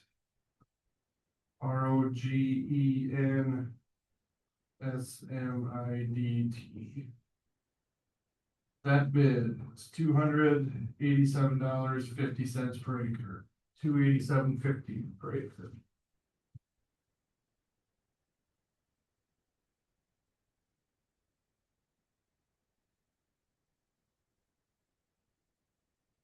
Next bid.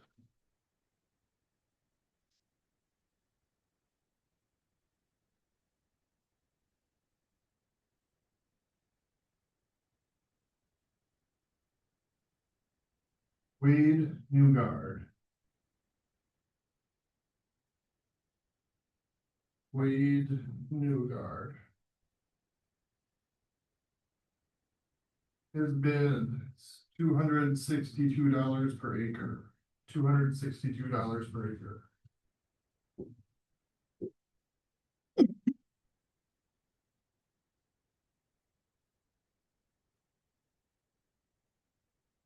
We're the highest bid now, not the lowest. Right, yeah, Yeah. yeah, so I picked the Make lowest, sure we get it right. if I picked the lowest, cause that's what I'm used to, make sure to correct me. And is that 2 A's in New Guard or just one? No, GARD, 1A. just 1A. You got high bidder last.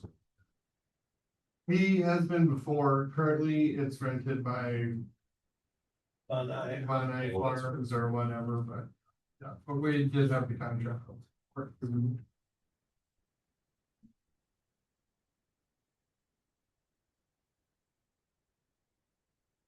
Next up would be Trent and Jonah Johnson.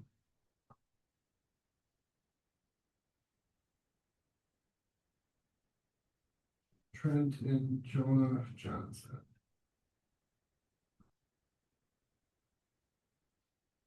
Their bid is $242 per acre, 242.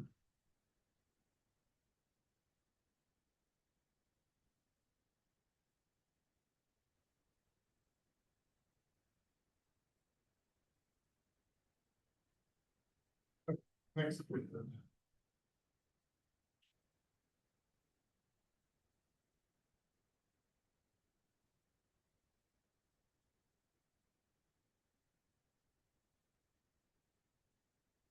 This bid does not have the deposit like we called for, but they're not high anyway, and that would be from Dan and Jamie Von Eye.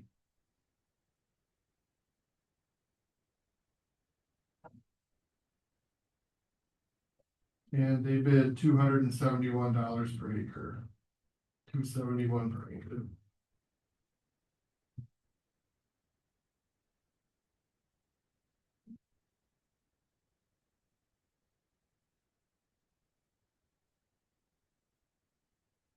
The last bid. That one says Mark ZB on it.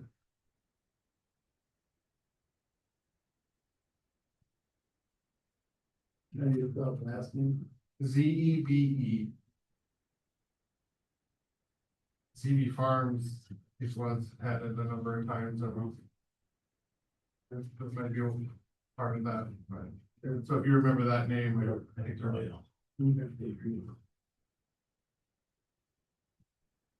Be part of the airport a couple times. Okay,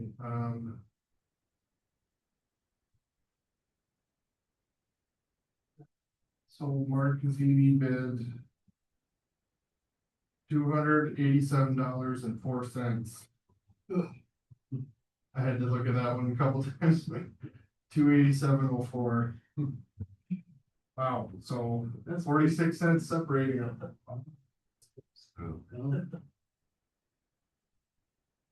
Yeah, 287.04.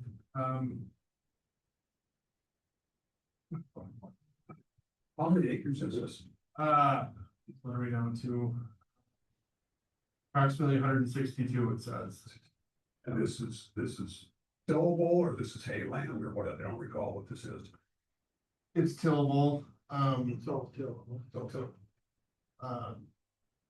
we have our gravel pit out there, so every year we kind of expand, or every time we crush it. I couldn't remember what was actually on the dirt itself, so it's. Started out this half section, didn't it?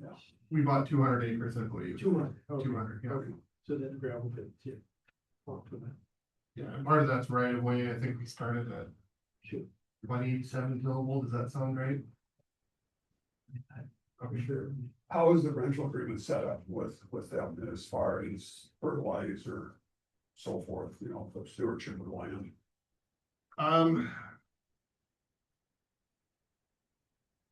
I don't remember, I don't know if it specifies, like certain fertilizer rates. I'd have to look, I think, As is where is, I think. yeah, I think Jim O'Neill actually drafted that agreement, so that kind of dates it, but. At the end of the season, then do they do a fall tillage on it or how they leave the land? Yeah. They take the crap off and they're done. Like the people that have it now. Okay. We do say that you can't bale it, and I got asked a bunch of weird questions. This year, right in the end, I mean, I think it's Friday afternoon, well, it's too late to change anything now, but I'll take some of those questions to the road and bridge committee to some direction on where to go with that, but I have a few recommended changes, but for considerations anyway, so. Well.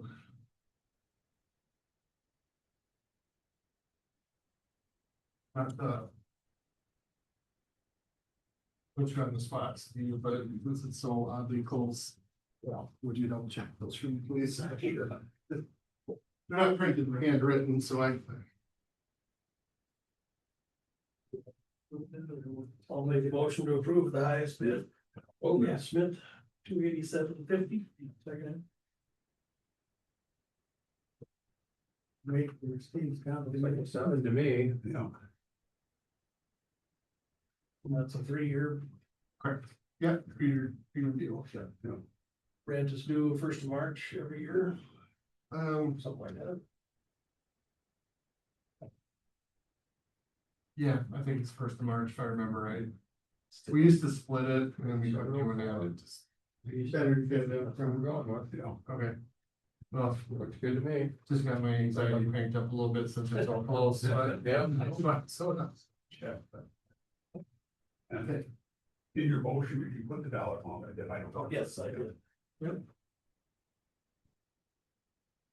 we got a motion second, any further discussion? Second to that, please. Yeah, Thank you. Got it, thanks. no discussion, all those in favor? Aye. Opposed? Yeah, you'll have. Sorry to put you on the spot. No problem. I said I aye. had a good reason. You're not. Anybody know Logan Smith?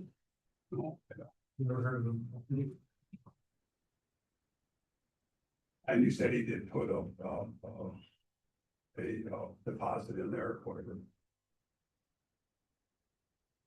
That would be Jeremy Smith's son, Oh, Dar's Pizza. Okay. I say Jeremy Smith, that's not me either. Pipestone address, so Yeah, for that. rural address, but Pipestone road, so. but he had, in the bid document, you had a down payment, you said, or earnest money. Yes, I can check if that. Math is right.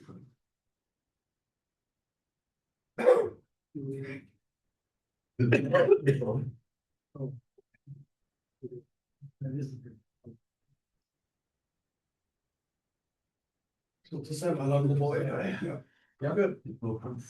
so it's a 3-year period, so they can do their own rotation, so forth. I don't What was on flash? And obviously, it's. I didn't even know what the site did, so. Yeah, checks out. I don't hang out up there. Math all checks out, so first 10% deposit. Wonderful. So, the ad says that. Once the successful bidder enters into the contract with us, then we return all the deposit checks to everybody else, so. So we will reach out and. And this is no secret, because we're an open business, right? Yep. All open. You might want to mention to the one that didn't have their security in there, that for future, that could have been an issue had you been the high bidder, so, Could have been, yeah. yeah. It's in the ad, it says that it's required, but, there's also a statement in there that the board can waive irregularities, so I guess that'd be. Yeah. If that were to happen again to the high bidder, I'd be uncomfortable waiving this. yeah, I don't know.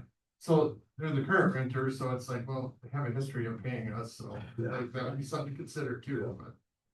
So, But rules are rules. Yeah. they are, you're correct. I wasn't- That's on the bid.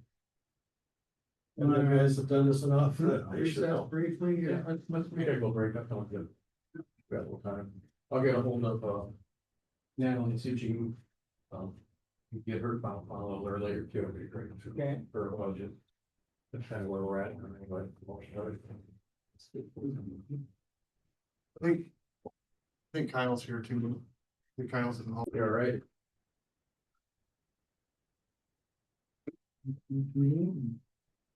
welcome. Good morning. Thank you for having me. And what page are you on?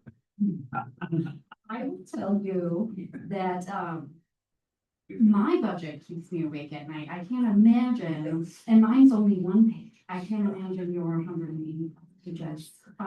That's Steve's job to stay awake at night. Well, I'm glad somebody is, because you guys have a lot to juggle here. Libraries page 88. Yes. Okay, so I'm here today to thank you, first of all, for your support of our library and all library services in our Pipestone County, both Edgerton and Pipestone. We could not serve our people, our patrons, our communities without your support, and you will not be surprised, but I'm here to ask for a small increase.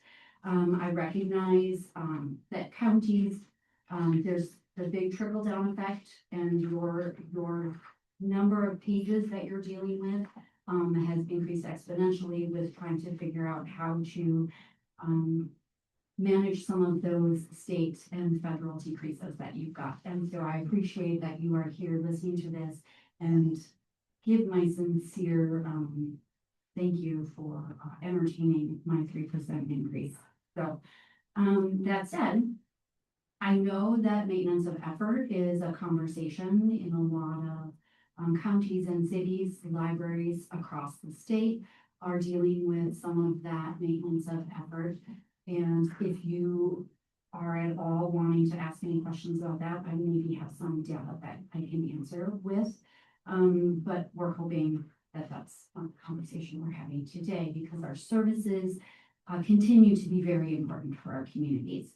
And what you do provide us, last year alone in Pipestone, we had over 2,000 people utilize our meeting room spaces.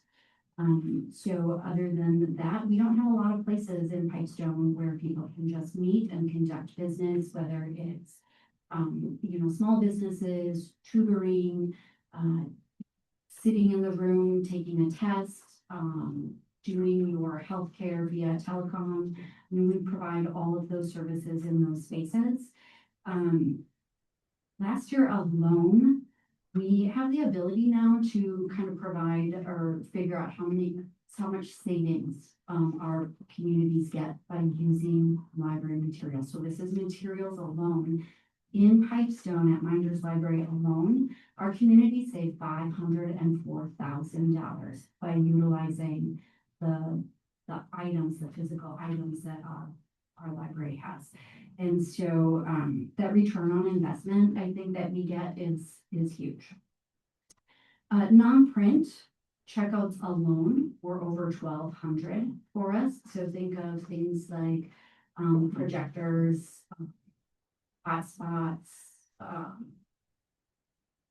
computers, sound system. We check all of that stuff out to people who need it, small businesses, community members. So over 1,200 times we check that out, and that's just one small library in the state that is providing these services. Our in-house use alone, so this is something we can't put a number on, over 14,000 people, and that's probably on the light side since we really don't have a good way to count our outside space, and we know our outside space is used all the time. People can access our internet out there. They can charge out there their devices that's when we're closed on a Sunday. And inside, people are meeting with friends. Parents are playing with their children. Grandparents are playing with their grandkids. People are printing and copying. We have a huge impact on this community.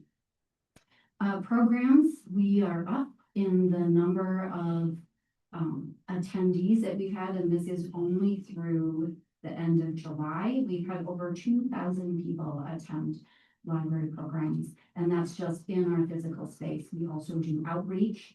And so in the words of Brad Burris, which I know is your county employee at the hospital, during the pandemic, I asked him, I said, what is it that we can be doing to help? And he said, you're already doing what I need you to do. We were one of 2 libraries in the state of Minnesota that were able to stay open because we were attached to the school, and so we were an educational library. So we were able to stay open. And so we were able to provide people with continued internet and printing services and books. And he said, what you provide for people's mental health by the materials that you lend, the resources you have, that is the best thing you can be doing, and it's much needed in times of crises. And I would argue that right now we are in another one of those spaces. And so we're asking for 3% for us to continue, an increase of 3% for us to continue those services for our communities. Any questions? I have a comment, from our Bluff Creek meeting last week. We got the latest circulation report. Yes. Just for July, 27,316 books were transported around the counties. Yes. That's a huge number of people that request something and get it to them. Yes. So our delivery is very important, and that is part of our expenses that we have as a library is going to that automation and that delivery. So those Plum Creek Library services. And that's something we're not in control of. Like, I don't get to determine what I pay Plum Creek. Plum Creek says this is what it costs us to deliver those books, to provide you with all the things, and then we pay what is needed to support those services. And so that does also inhibit, just like salaries, right? We're not really in charge of, the things. We can freeze our wages if we need to, but we also have to pay our staff. And so we pay our utilities. The things that we can control is actually very small at a library. It's our books, it's our supplies, and it's our programming. And that's about it. So. Month to month, the figures from Minders and from Edgerton top the list on Plum Creek. It's just well used in the county. Yes, we actually have a very, very active library community. Part of that is our socioeconomics. We do have a smaller economic base and some a tax base, and in Pipestone in particular. But our counties and people are using it. They need our services. And so, yeah, we use it all the time. And some of the people still like a physical book to read, not over the net. Yes, they do. We still check out a lot of books, especially to our youth. The number of books that we check out in that kind of picture book and early middle grade, that early elementary reading, far exceeds what we check out to our adults. Some other counties have seen the library as an easy place to cut. We don't want to do that. Thank you. I also don't see that as an easy place to cut. And I apologize for all of the rest of your pages that you have to deal with on your budgets. But for us, it is a big number. Your support is a big number for us. Probably in the scheme of some of your other projects, it's not that big, but it's important and it's vital.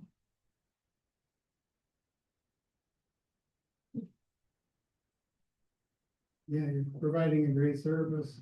Do a good job there. And every year too, we'll get our maintenance of effort from the state, which you get funding out of that too, and Edgerton as well. So make sure we cover those as well when those come into the auditor office. Anybody who hasn't had a chance to stop at the library too should, because I think you could go all day to list all the services and everything they have there to provide. It's mind-blowing. And thank you, Jody, and the rest of the staff, and the staff you got there now, name them all off for us. So we have Emily Blazer, she's our outreach and children's librarian. And then we have Sally Whittle, she's been there for over 25 years. And then Kim Van Hookey, and she's been there for about 20. So we have a really, really solid staff. Good group. Thank you for everything you do. Thank you. Thank you. Thank you.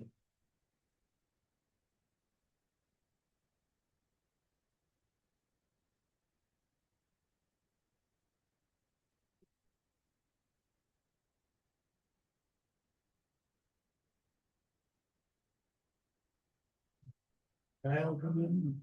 Who's Heather Kyle? First one.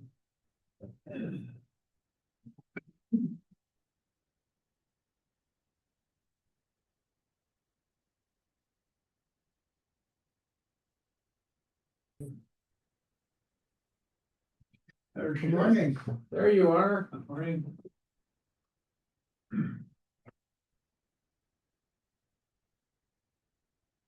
Can you hear us? I can. Okay. Can you hear me? Yeah. Yes. Awesome, great. I'm sorry I had a last minute meeting there. I apologize. Glad to see all of you. So um my budget hasn't changed from the last couple of years. I've kept it the same as it seems to be working and fitting. But I'm open to any ideas, suggestions, anything that you guys would like to propose as well.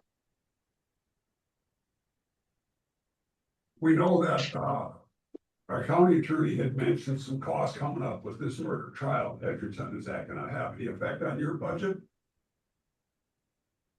The murder trial is currently not scheduled. It's our trials are actually going into 2027. Let me just double check to. I don't foresee that that's going to affect our budget. As he's got a court appointed attorney. And we'll use our courtrooms on the day as we normally do for court. So the electricity and heating and everything should stay the same as well.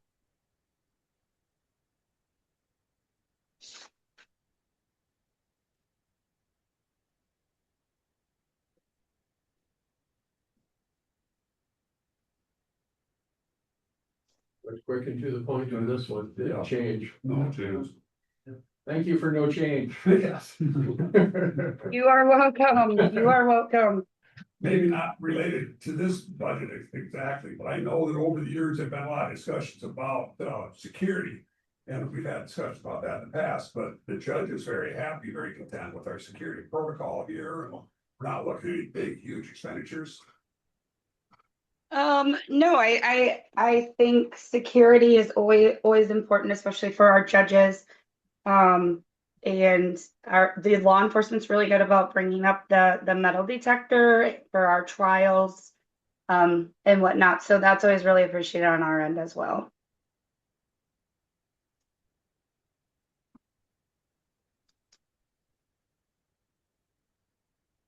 And we doing a law library also. Good question. Yeah. I apologize. Can you repeat that? Law library, any changes to law library on Department 013, Joe? Changes to the law library. I did not.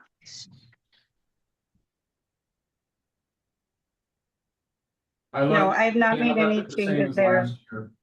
Yeah, everything remains the same on that as well, correct? Okay. Great.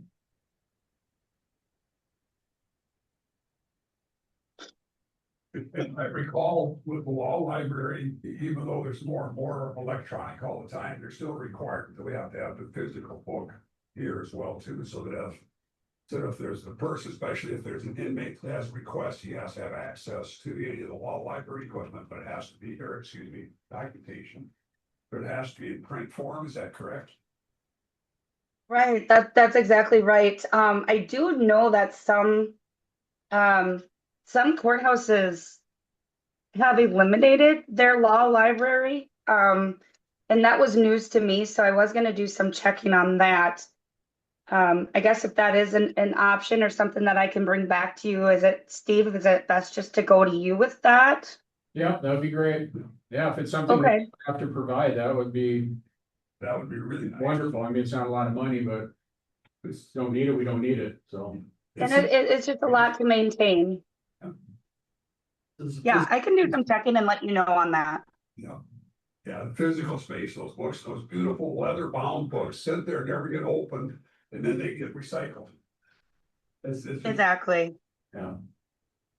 Yep. Any other questions? No. We're good. Sounds good. Thank you. Thanks, Al. Okay. Appreciate your Yeah, help. thank you for accommodating it. I really appreciate it. Have a good day. Absolutely. Have any questions? Bye-bye. Get in touch. Thank you. Yep, bye-bye. Allie.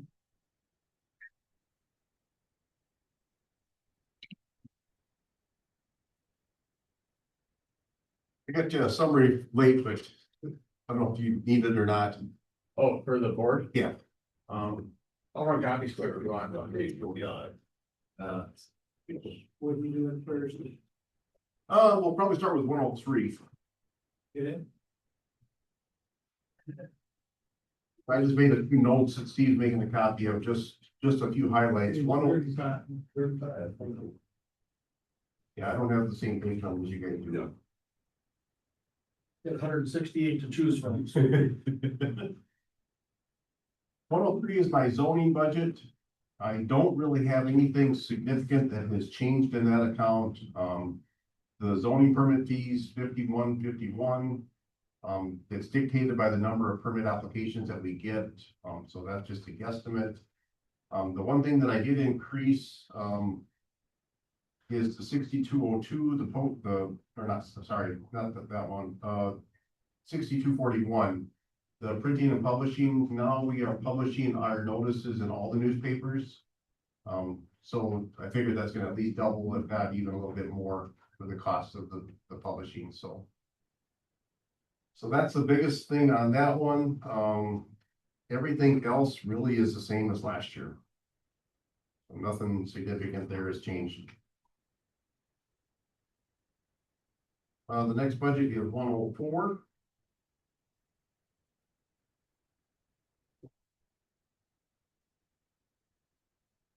This one is very basic. It is our contract with Lyon County for GIS services for the parcel split for the county. It's only a couple $1,000s. And then we do pay membership to an association, so that's a very small budget, so not a lot of activity there. Most all of our other GIS stuff I'll be talking about here in a minute. But our next budget is 392, which is our solid waste. Kyle, Mike, can we bump back to 103 real quickly? Sure. The paid family medical leave, we're 289 already for this year. Year's not done, and you're budgeting 185 going forward. Do you think you need, does that cover us? That's something I don't budget for. That's something that Steve. Yeah, Charlotte does those for us now. So I don't have an answer for that.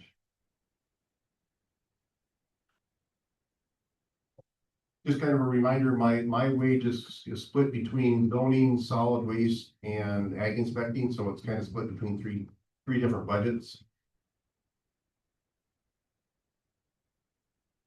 But Steve, that would be like under salaries, right? Yeah. You would just to make those adjustments for the Yeah. family medical as needed. Yep. What we do. Any other questions on anything else? So moving on to 392. Page 83.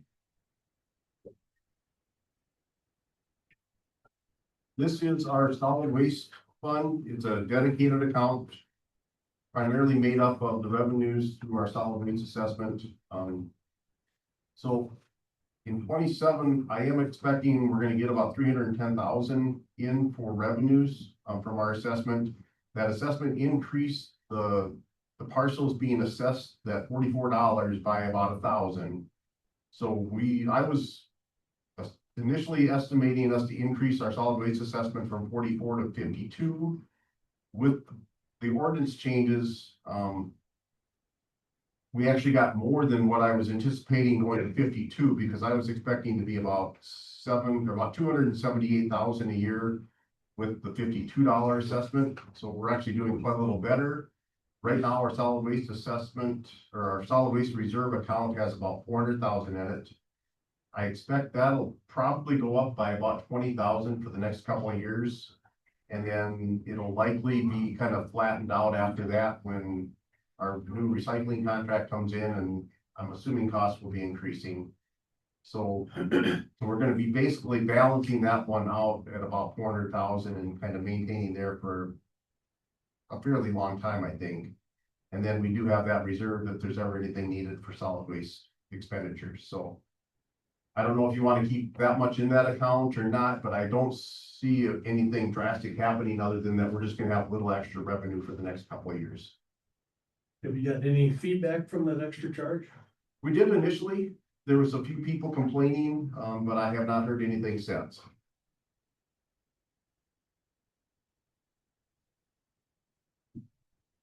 And then in my notes, you can kind of see, I've got a breakdown of what 6254, our recycling contract. 180,000 is going to Van Dyke's, 40,000, we pay primarily to SW for disposal costs of electronics and appliances. 6383 is funds paid to the highway department, and then we also pay 50,000 to the soil and water, to out of the solid waste for their allocation for time spent on solid waste related items.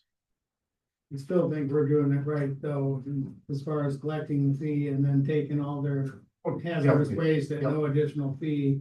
Where almost every other county is charging additional fees and using the solid waste assessment fee for staff costs or whatever. Yeah. Which they should just be levying for.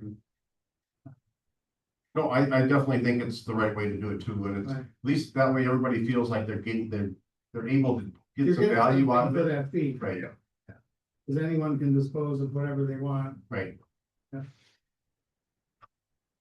And we are still distributing new containers to businesses as they request containers. So that's all, that's another benefit out there too, so. Mhm. So our contract does fluctuate a little bit, but it hasn't been significant. I think the commercial additional recycling has been positive.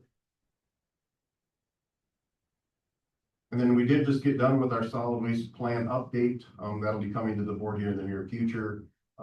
It went out, it got published and there were no comments received after the publication, so. Any questions on solid waste? If not, we'll go to 601. Page 92.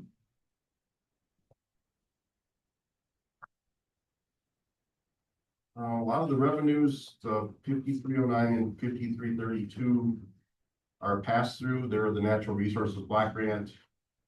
And feedlot dollars that come into the county, and then we forward them on to soil and water as part of their budget, for taking care of a lot of those programs.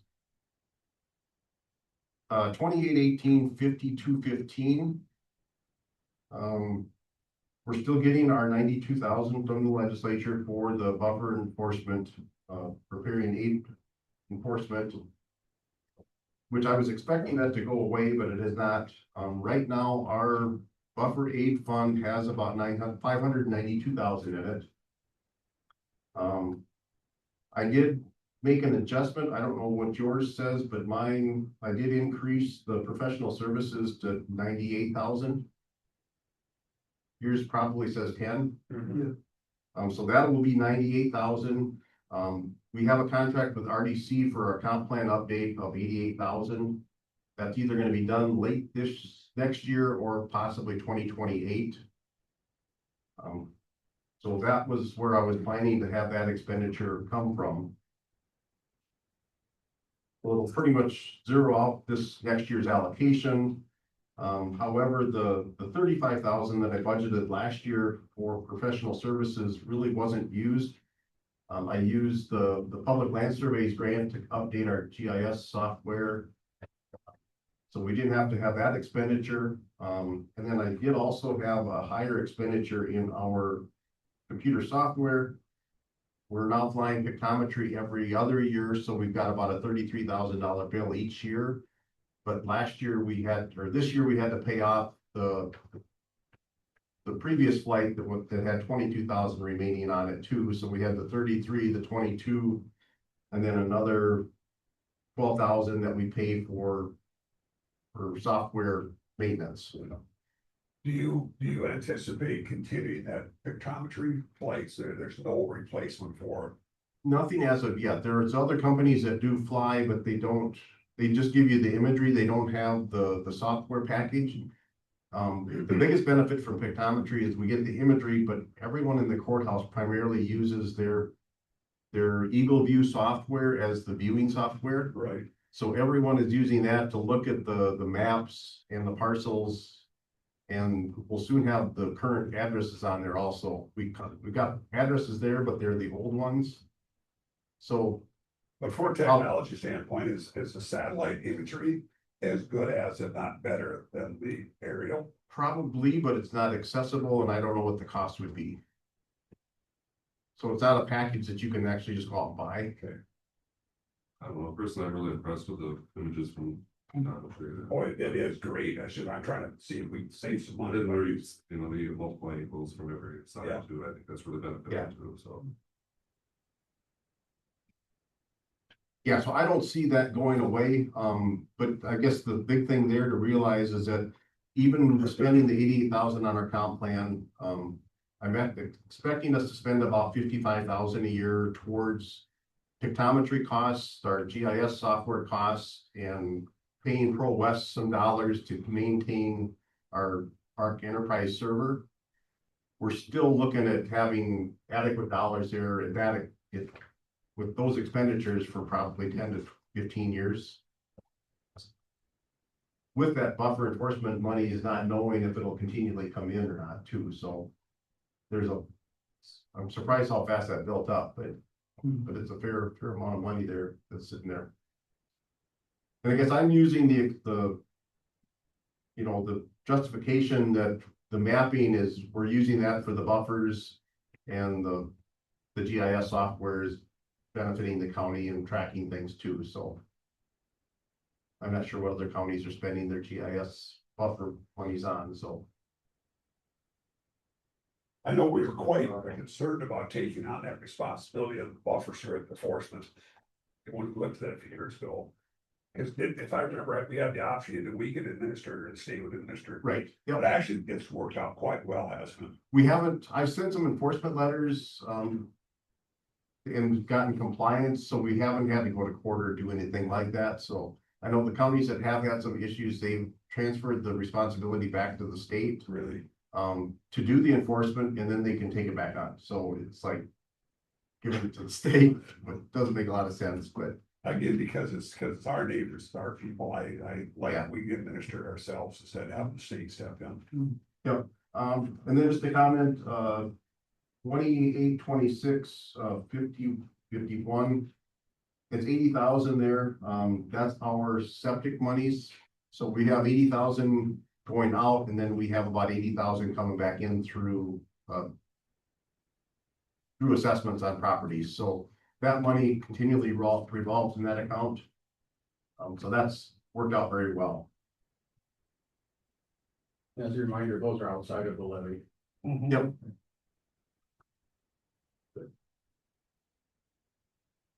And the last one I've got is 604.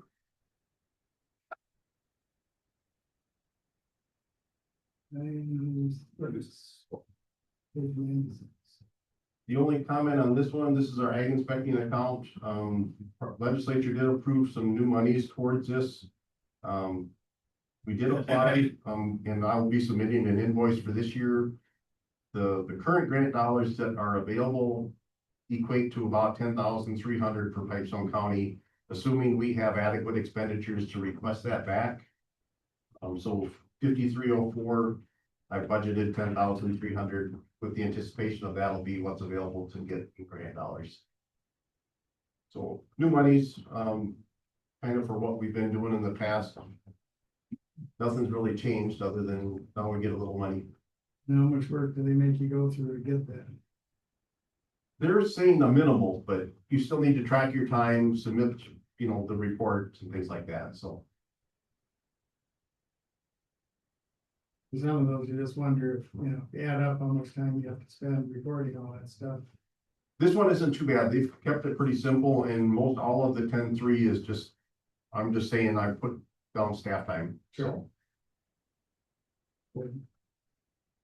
And we have to track billing rates and all of that for every other program anyway, so it's, not that difficult. So that's a very quick summary. Any questions? Like I said, nothing's majorly changing. It's just some new monies in different places, so.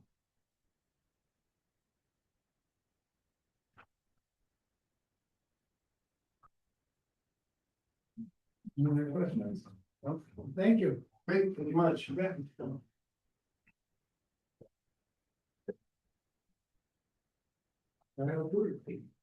They stole some copy over there. Yeah. Oh, good to know. They wanted to find you earlier. Jessica's all over it already. I got all the candy. They took her to the coffee places over there. Thanks for bringing chairs in earlier. Yeah, honestly, Kenny and Jessica were on top before I even got here, so they're great employees. They're awesome people to have on a team. So we have a great team here, so. They do. Where do you want to start? Well, first thing, I still kind of learning, fairly somewhat new at looking and getting used to everything. Kind of getting the feel for how things are working, needs and wants going through. So I kind of mirrored a little bit what we were going through and what we spent in the past and going through. So not much has changed. The main thing I'd like to start with is one piece of equipment I'd like to add or we'd like to change out. We have a John Deere snow blower. We have a snow blower, sweeper, and lawnmower and combo tractor. I would like to trade in. I did go through Sourcewell through C&D here to update that. And what we have is pretty well wore out. It's pretty old. It works, but we're gonna have to do some more maintenance on it, changing stuff where if we trade in for a more sweeper, we don't need the snow blower attachment, because we have the skid loader, snow blower, we can go through, hit that, and then come back with the sweeper. So that is, So we're in buildings and plant budget, yeah, 6650. page 41. And that item he's talking about is on page 43. Account 6650, 46,000 in that. Right? yeah, yep. So they have one on hand as, right now, we just have to order the sweeper. Prices might be hopefully a little cheaper, but this would be covering what it would cost. It's a better cab, it's a little bit more comfort, but it's updating. It's one thing that we need to update. Huge thing is lawnmower, the one that we have now, it's not efficient, it's slow, it's a 60-inch deck, it's under a tractor. The versatility is very, it's not there like this would be. This is gonna be a front deck mount, kind of like what the city has, those front deck mounts, but this will be a cab and heat. It'll be a sealed cab. So, the comfort. How big a deck you talking? We're going 72-inch deck. We do have 2 Hustler mowers. One, we looked at trading, it wasn't valued very much. So in my opinion, we just keep fixing the one we have. We don't need to update that. They're like $38,000 now for a new one of them. Well, all that does is mow, where this will do snow removal and mow. So that's why we went this route. The traded value was like $3,000 on what we have. We had to fix a seat, but a little bit here and there, we can keep that thing running for many years, the lawnmowers itself. That's why I went this route instead of a new mower. What kind is it? It's a John Deere, it's a 1585. So there's 2 models. It's hard in that market because there's not many manufacturers that make this type of equipment that's easily parts ready or anything like that. So that's why John Deere is kind of the only way to go with that, to get parts into service. There is a model that's a little bit smaller, 1575. It's a little smaller, it's slower, was the main thing. This isn't much more, the 1585, and the resale would be a little bit better in the future. What was the total expenditure of that?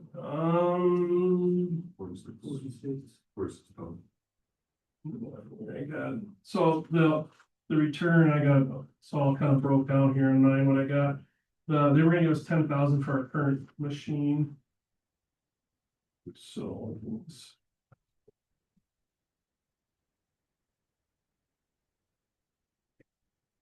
But again, this is just budgeting at this point, you're not. Yeah. actually buying. Right, like I'd like to purchase this pretty quick, so if this is approved through budgeting, I would like to get this ordered fairly soon after this. But this budget doesn't go into effect until January, right, Steve? Right. Yeah, right, so I would honestly, on If you have to January, order it, you're close to January. yeah, I would order it right away.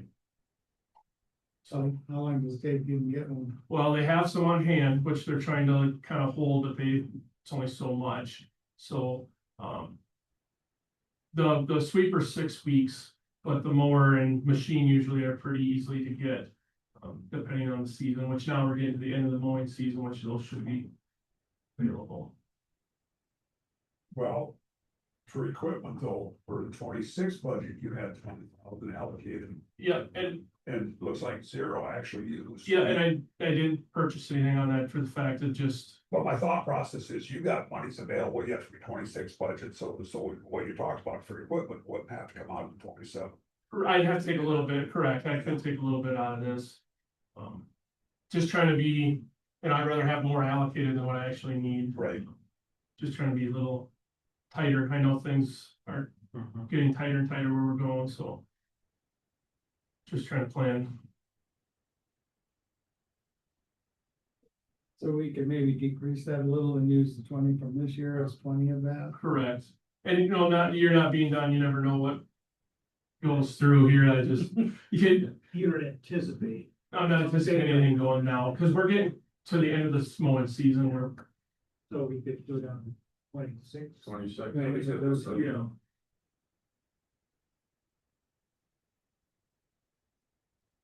What building improvements are you anticipating for this coming year?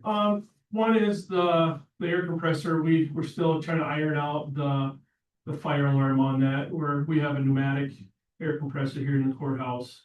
That runs fire dampers, it's the only thing that runs well, we have so many air leaks throughout the building, it'd just be nice to get rid of that, do electric motorized dampers. So that, still trying to get that ironed out, it's been more of a issue. Trying to You figure don't out. have an estimated cost for that yet. We're roughly, I do, but it's nothing, it's right around the 80 to 90,000. But yeah, that could be more. It all depends on the fire alarm system, trying to get them to incorporate it in. That's the biggest project right there, that looking for this facilities is that project. You anticipate needing more than 100,000 for next year? I don't know. Back that up to 100? Yeah, because there's quite a bit left for this year too. Yeah, Right? Yeah, we have that half what we so I got. was trying to get that done this year, but it's not looking like we're gonna get it done.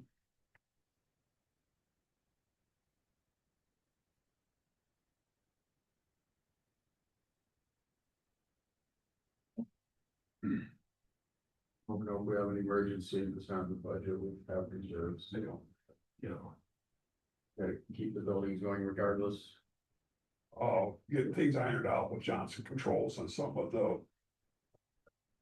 nuances that were giving us fits. yeah, I think we are, we had a few issues with the chiller this year. But other than that, things, I don't wanna say it out loud, but things are getting better.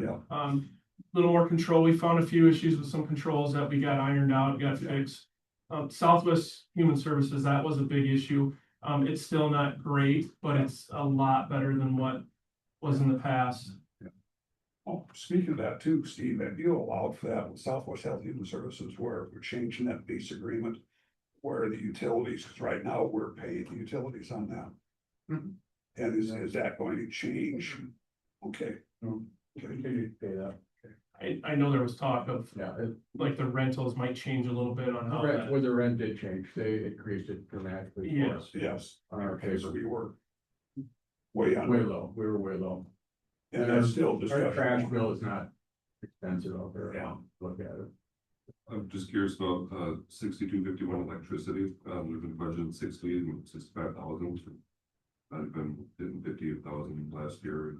We have 20 this year, we need to budget that high. What we're finding now is, in talking to Mary, is that all of our power goes through the solar company, BHW, if I remember right. Correct. And what we're finding now is that our solar capacity is going down of what we're getting because of the age of the panels. So we're not getting what we were getting before, so we're seeing our costs starting to rise on our end now. So, We are gonna try to go up and clean them. The reality of that is it's more the age than the doing it. they not even ours. Yeah. We don't own them, we're just, Let them use our roof space. no, this is the solar fields that are out of town here, we're making some. The garden, I was thinking of the one on top of the fairground. No, that's, this is the solar garden. this is the solar gardens that were at Antigua, there was 2 or 3 they did way back in like 2010, 2011. Yeah. Chris, you have a spider coming down from the sea.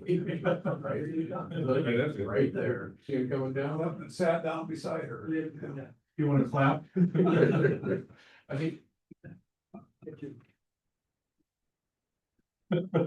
Trap it, we'll bring it outside. And it looks like we could still probably cut that 10 grand on the. Have enough to thank me and.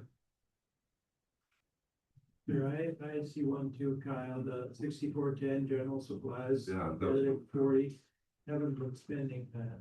Yeah, so I gotta get better at like, change, we're trying to tighten our belt on a few things. I know like some of my budgets we were going through were maybe a little over on a few things, but realistically, in our opinion, I think our team is doing really good on. Could that go to 30, you think, or? We could, realistically, you know, like the need is a need, so it's nice to have a little cushion on stuff. We have been a little tight on a few things, so we could go down for now. I mean, and cushion is nice, but of course, how it affects the levy and. You know, Correct, yeah. Yeah, so. Yeah, I just, like, I have no problem doing that, just maybe, you know, like years going, it's nice to document what we're going down. Well, you've been under 30 in the past. Yeah, yeah, I'm all right with that, yeah. Going back to page 41, what should that building rent number be? 5810.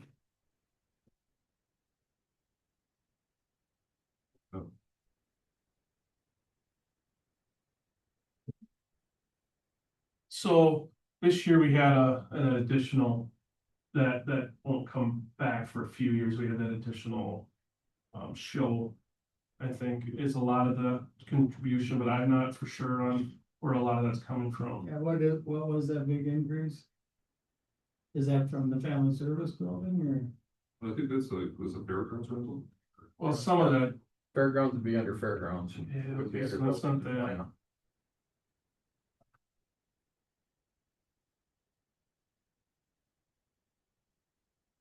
That I don't know where that came I from. mean, that's a pretty big number compared to what it's been in the past. So, That, Could that be health and services, Steve, you think?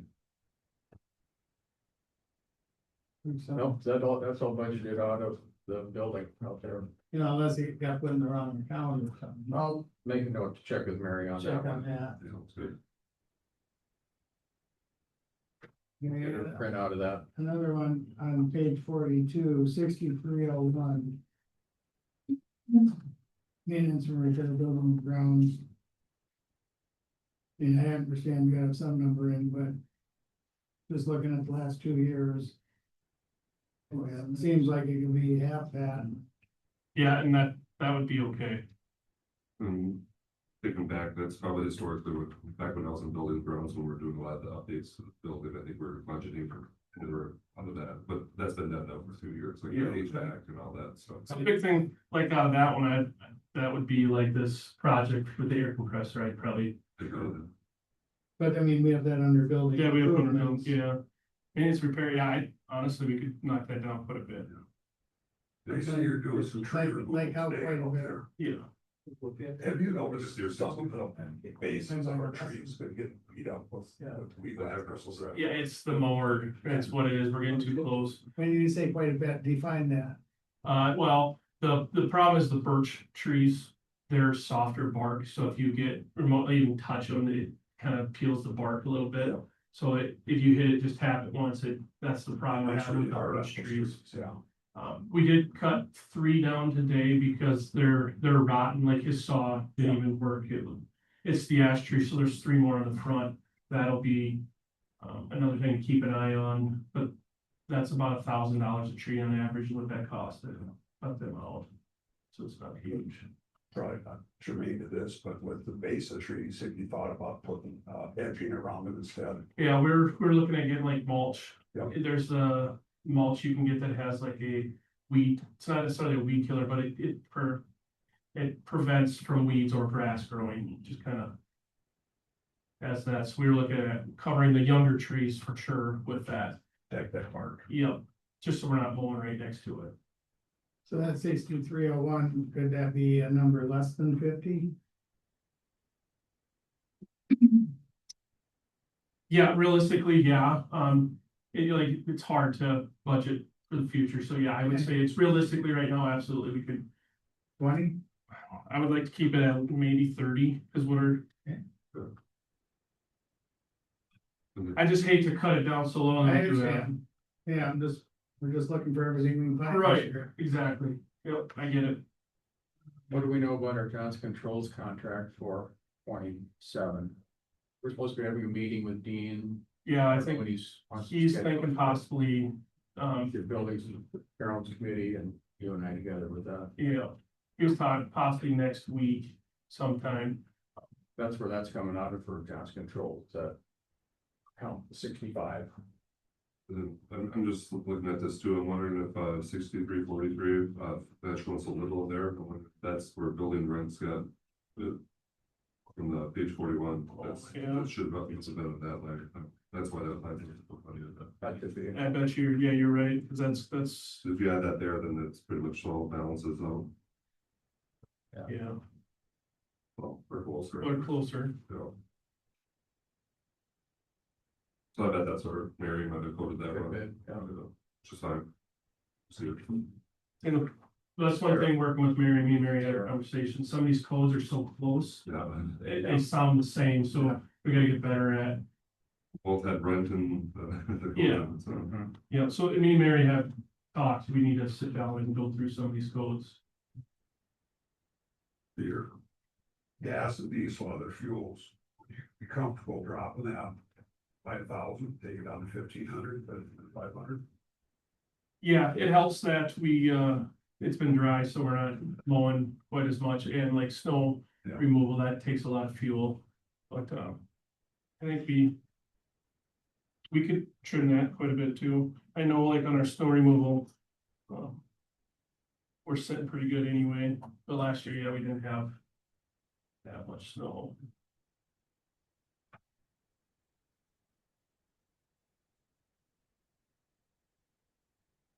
So what are you changing that to?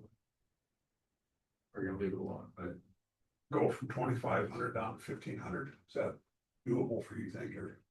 That, with fuel prices being up what it is, I honestly, I would like to keep kind of where it's at. I mean, Over budgeted 25 on like what are we gas price now is 4 something. And the way things are going, I don't see it coming down. No. it, I'd say leave it. Right. Yeah, I don't know where fuel prices are, but I don't think we're gonna see $2 gas anytime soon.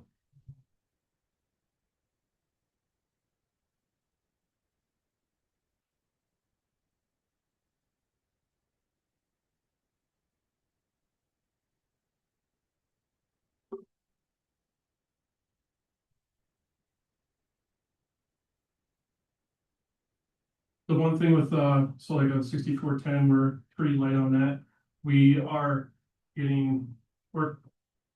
condensing, we're getting just similar, one product instead of multiple products, so for general supplies, that's helped us out quite a bit. So that we do have 40, we already put that in 30. you did, oh yeah, okay, never mind, yeah. Yeah, that's changed. I forgot to write that down. Already we trimmed 200,000. Well, 6250. We got that to 7.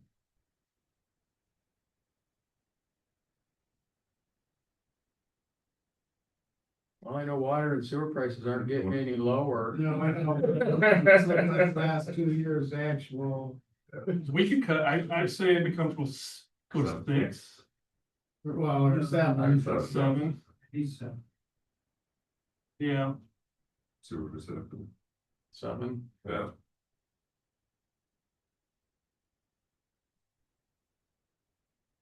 We're 62.53. Do we go to 3? Garbage. So the big thing with garbage right now is we're cleaning up quite a bit. We're gonna have quite a few bills coming in here, with garbage. Roll offs and stuff like that. Yeah, we're doing very good and, we've been storing junk for years.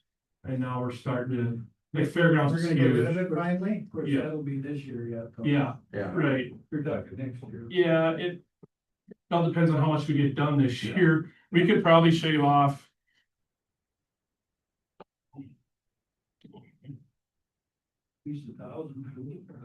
Yeah, Yeah, let's go, we could go 1,000, we'll keep an eye on that and, Yeah, you mentioned the fairgrounds. 3,500. yeah.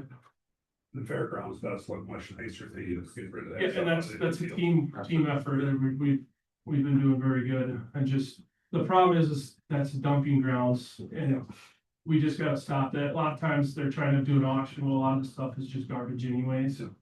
So we should just get rid of it right away instead of storing it. Mhm.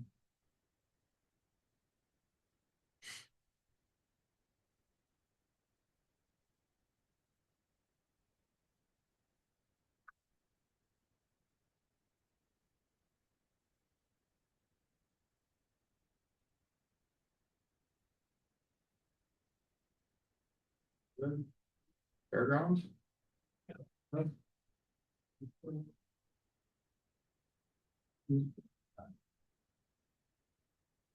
Compliments, no shoots. I appreciate, yeah, it's like I said, working with everybody, it's definitely a team effort.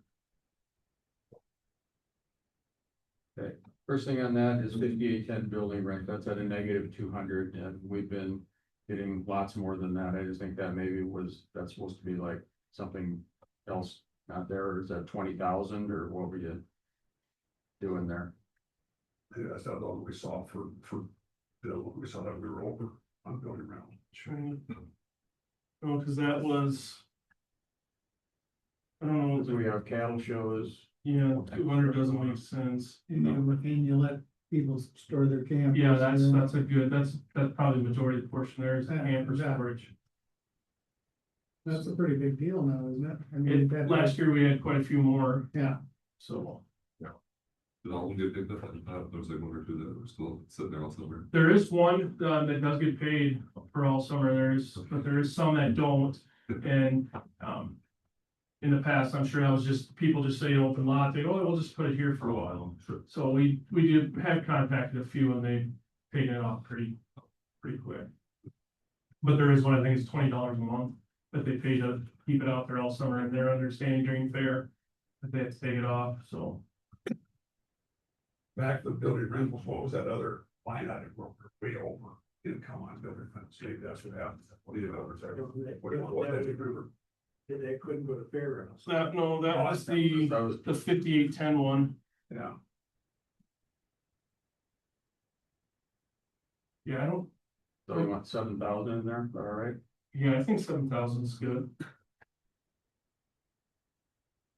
Maybe I was trying to go 2,000 on that, I don't. You're doing better than that anyway. Electricity.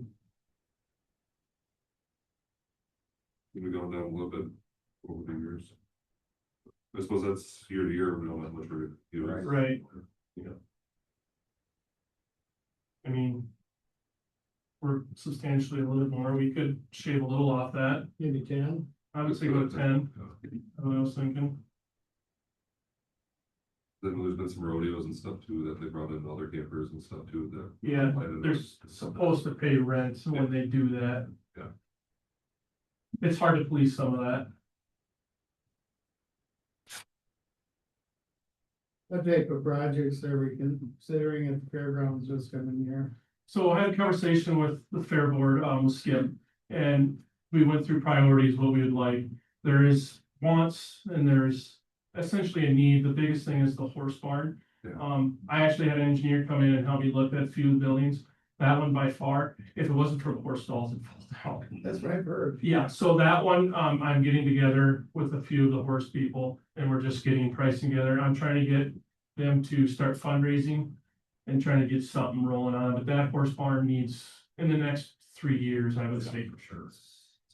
Super. And then the thing is with that, talking with the fair board, they would be willing to buy stalls that we could take down. So then we could use that as storage during the winter, which would be a huge thing for ourselves alone. As a county side, we could use that for a storage building. So Any more progress on building? I have design, but just kind of, we'll take that to the buildings and grounds. I do have something put together. I have an elaborate one and I have one kind of smaller scale. That's just something that we have to run through and see what money wise, again, like there's a lot of people willing to donate. And I made a few calls, but it's just, they would like a plan set before they're wanting to allocate any funds Yeah. of anything. What's your husband You feel? like the nicer one? Yeah, I would prefer the nicer one so we could have the more bigger events. Biggest thing is the bathrooms in the blue building. That's another address. It's used, it's the dividers are starting to get shot. They're rusted out. That's where our next thing would be. So it all would go through the buildings grounds. There's many ideas of just tearing the bathroom out and building up like a bathroom shack. That makes sense. And then just tearing the bathrooms out and just resealing the roof on the blue building and gutting that. So any problem with vandalism this year? There was a little bit on the show barn, but we have infrastructure put in. We just need to put the cameras in. We have everything pulled, even wired there. We just gotta add the cameras. We did that the week of fair, so IT was awesome working with them. We got that all ready to go. On our expense, we're doing it all ourselves. So that was huge.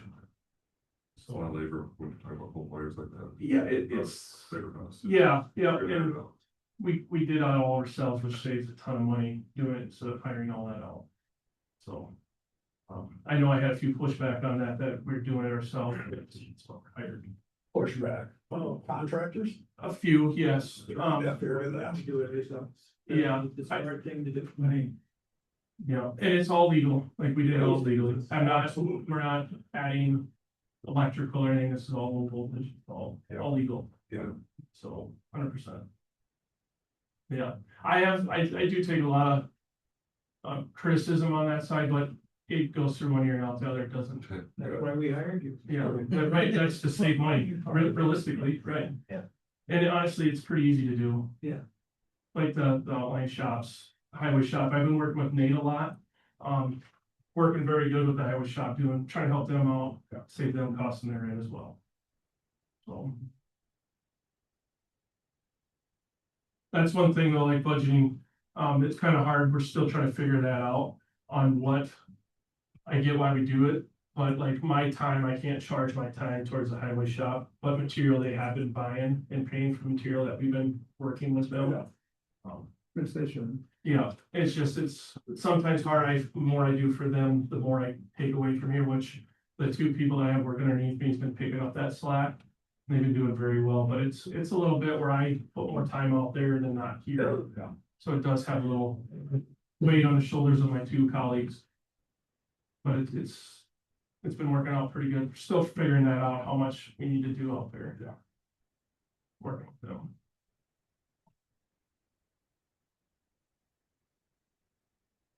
You need 6508. Do we need weed spray? That's just under general supplies. I've been putting some of that under general supplies. I did spend a lot, like the weeds this year has been unreal. I got a lot of money in weed spray, which I could probably spend the double what I did. We're just trying to be scarce on that. I have another bill coming in that will probably go towards that. So I'd like to leave that. Okay. The hard part is, you buy some spray, you use it for the whole site. It's hard, so we allocate it, but I do have more coming this fall to spray, which that'll eat that up pretty quick. They don't seem to need much rain. No, weeds grow in rock piles. Yeah, they do, So big thing this year was Doubly Gravel helping with that derby. That they did a lot of work that helped us out. Yeah. Matt McCorkindale, if it wasn't for him, I don't know if, like, that guy should get a certificate of Yeah. what he did out there, him and his team, and Jamie allowing him to use the equipment. I don't think people realize how much, working with Matt was beneficial to the county alone. Not only the fair, but just even the grounds And itself. obviously, it was a great event, well attended. Yes, yeah, It was a great anchor to the fair. Sometimes Saturday night gets to be, wow, we're done with the fair. right. The fair was, There's so much excitement for this year, and there's so much excitement still resonated, people that, oh, I'm gonna get in the derby next year. yeah, so I think we'll have a lot more locals next Yeah. year on that. So, I think we can capitalize on a lot of this, moving forward. It's working together is huge, working with the fair. The fairgrounds is a huge facility. I would like to do more with it than just the fair though. You know, if we can utilize that property year round instead of, right, 4 days, which I think we are doing better. There's more shows coming. They're trying to make those cattle shows in June bigger, which they're doing great. So, big issue is the water. We've been making that work. There should be a few improvements in the future. Not a priority right now, like I say, but there's a list. We're trying to work with Fair Board and making a list out of what is wanted and what's needed, and then we can make a priority what we go after first. I think the problem is everybody has ideas, but nobody communicates with each other. So then it gets to be where I'm over here. Well, let's put the energy in one area, and I think we'll get a lot more done. In the last few weeks, honestly, the communication with Minsk, it's been great. So I think we're on the right track now. So You mentioned water, so you're talking about water supply or drainage? the water supply, drainage, actually the city, we had a few issues with some of the drainage and they came and jetted it out for us and helped us out a ton. The city's been great to work with on the water department side, so that's all taken care of now. The tile that we did last year, we haven't had much rain to test it, but honestly, all the tile lines that we did replace, they were pretty much plugged with roots and dirt. They were not working. So when we do get an inch rain, it does take it pretty well. So that improvement was amazing. It did break the one day. Yeah, Or the day, I should say, and we'll try to play it. yeah, so that it doesn't puddle anymore out in the grandstand area or the carnival area, I call it. So those were complete, there was no outlet for those, that was just seeping in the ground because those tiles that took that out was plugged. So one thing in the future we did look at is adding the tile in between the 4-H food stand and the FFA or the Pipestone system or Pipestone Helping Farmers. We just need to put an inlet tile there probably in the future. That's something that we can work on. That's just stuff like that. That's not a priority right now. Only other one, building improvements, 100,000. I have a question about that. If we don't use it, does it just disappear? Goes in general revenue. This goes into the big hole of revenue. I know, but can it be put into a account that like other stuff is for buildings? Like where it's designated. Yeah, you'd have to So- have a designated fund. We could do that. Alice, what I was gonna ask with this one, with you guys here, I'd like to keep that 100,000. I'd like to allocate that towards the new horse barn. With being a safety issue, if it'd be nice to have that just in case there is an emergency, but at the end of the year, if not, I would like to allocate that towards a new horse barn where storage barn. Well, if the stalls are rolled down the road. Yeah, that's the problem. So the poles, literally, you can put your hand between the poles and the ground. Right. On the outside poles, the inside poles are fine, but if we can allocate that money towards.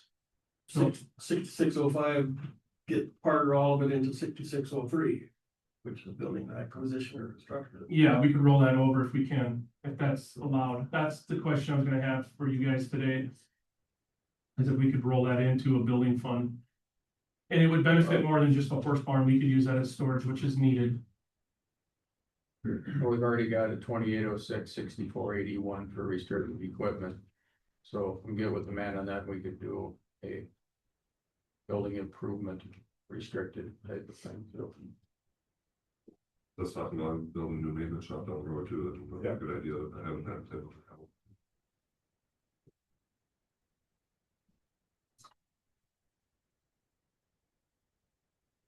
Anything else for now, or? I did, just make things bigger, but I do like these conversations with you guys, so I do appreciate that, and I have no problem trimming this down like we are. We're trying to do our best, as I think you guys see. Just trying to be tighten our belts. Talk to Steve, you ever want to get on our agenda? We can always- Yeah, honestly, Steve's been great. We're always here. Yeah, Time zone. It'll be good. yeah, it's just schedules are so busy. So we're gonna leave the 100,000 and 6605, correct? Yeah. Yeah, So we got 7,000 in rents, 10,000 in water, electricity, and that's it, right? Yeah. That's it for today. Awesome. Well, thank you guys so much. Thank you. Thanks, Kyle. Good work. Anything else to be brought up today? Motion to adjourn. second. All in favor? Aye. Carries.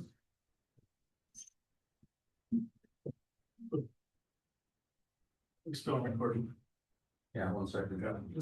Dallas, Chris, adjourned, right? Yep. Okay. We are at 12:02.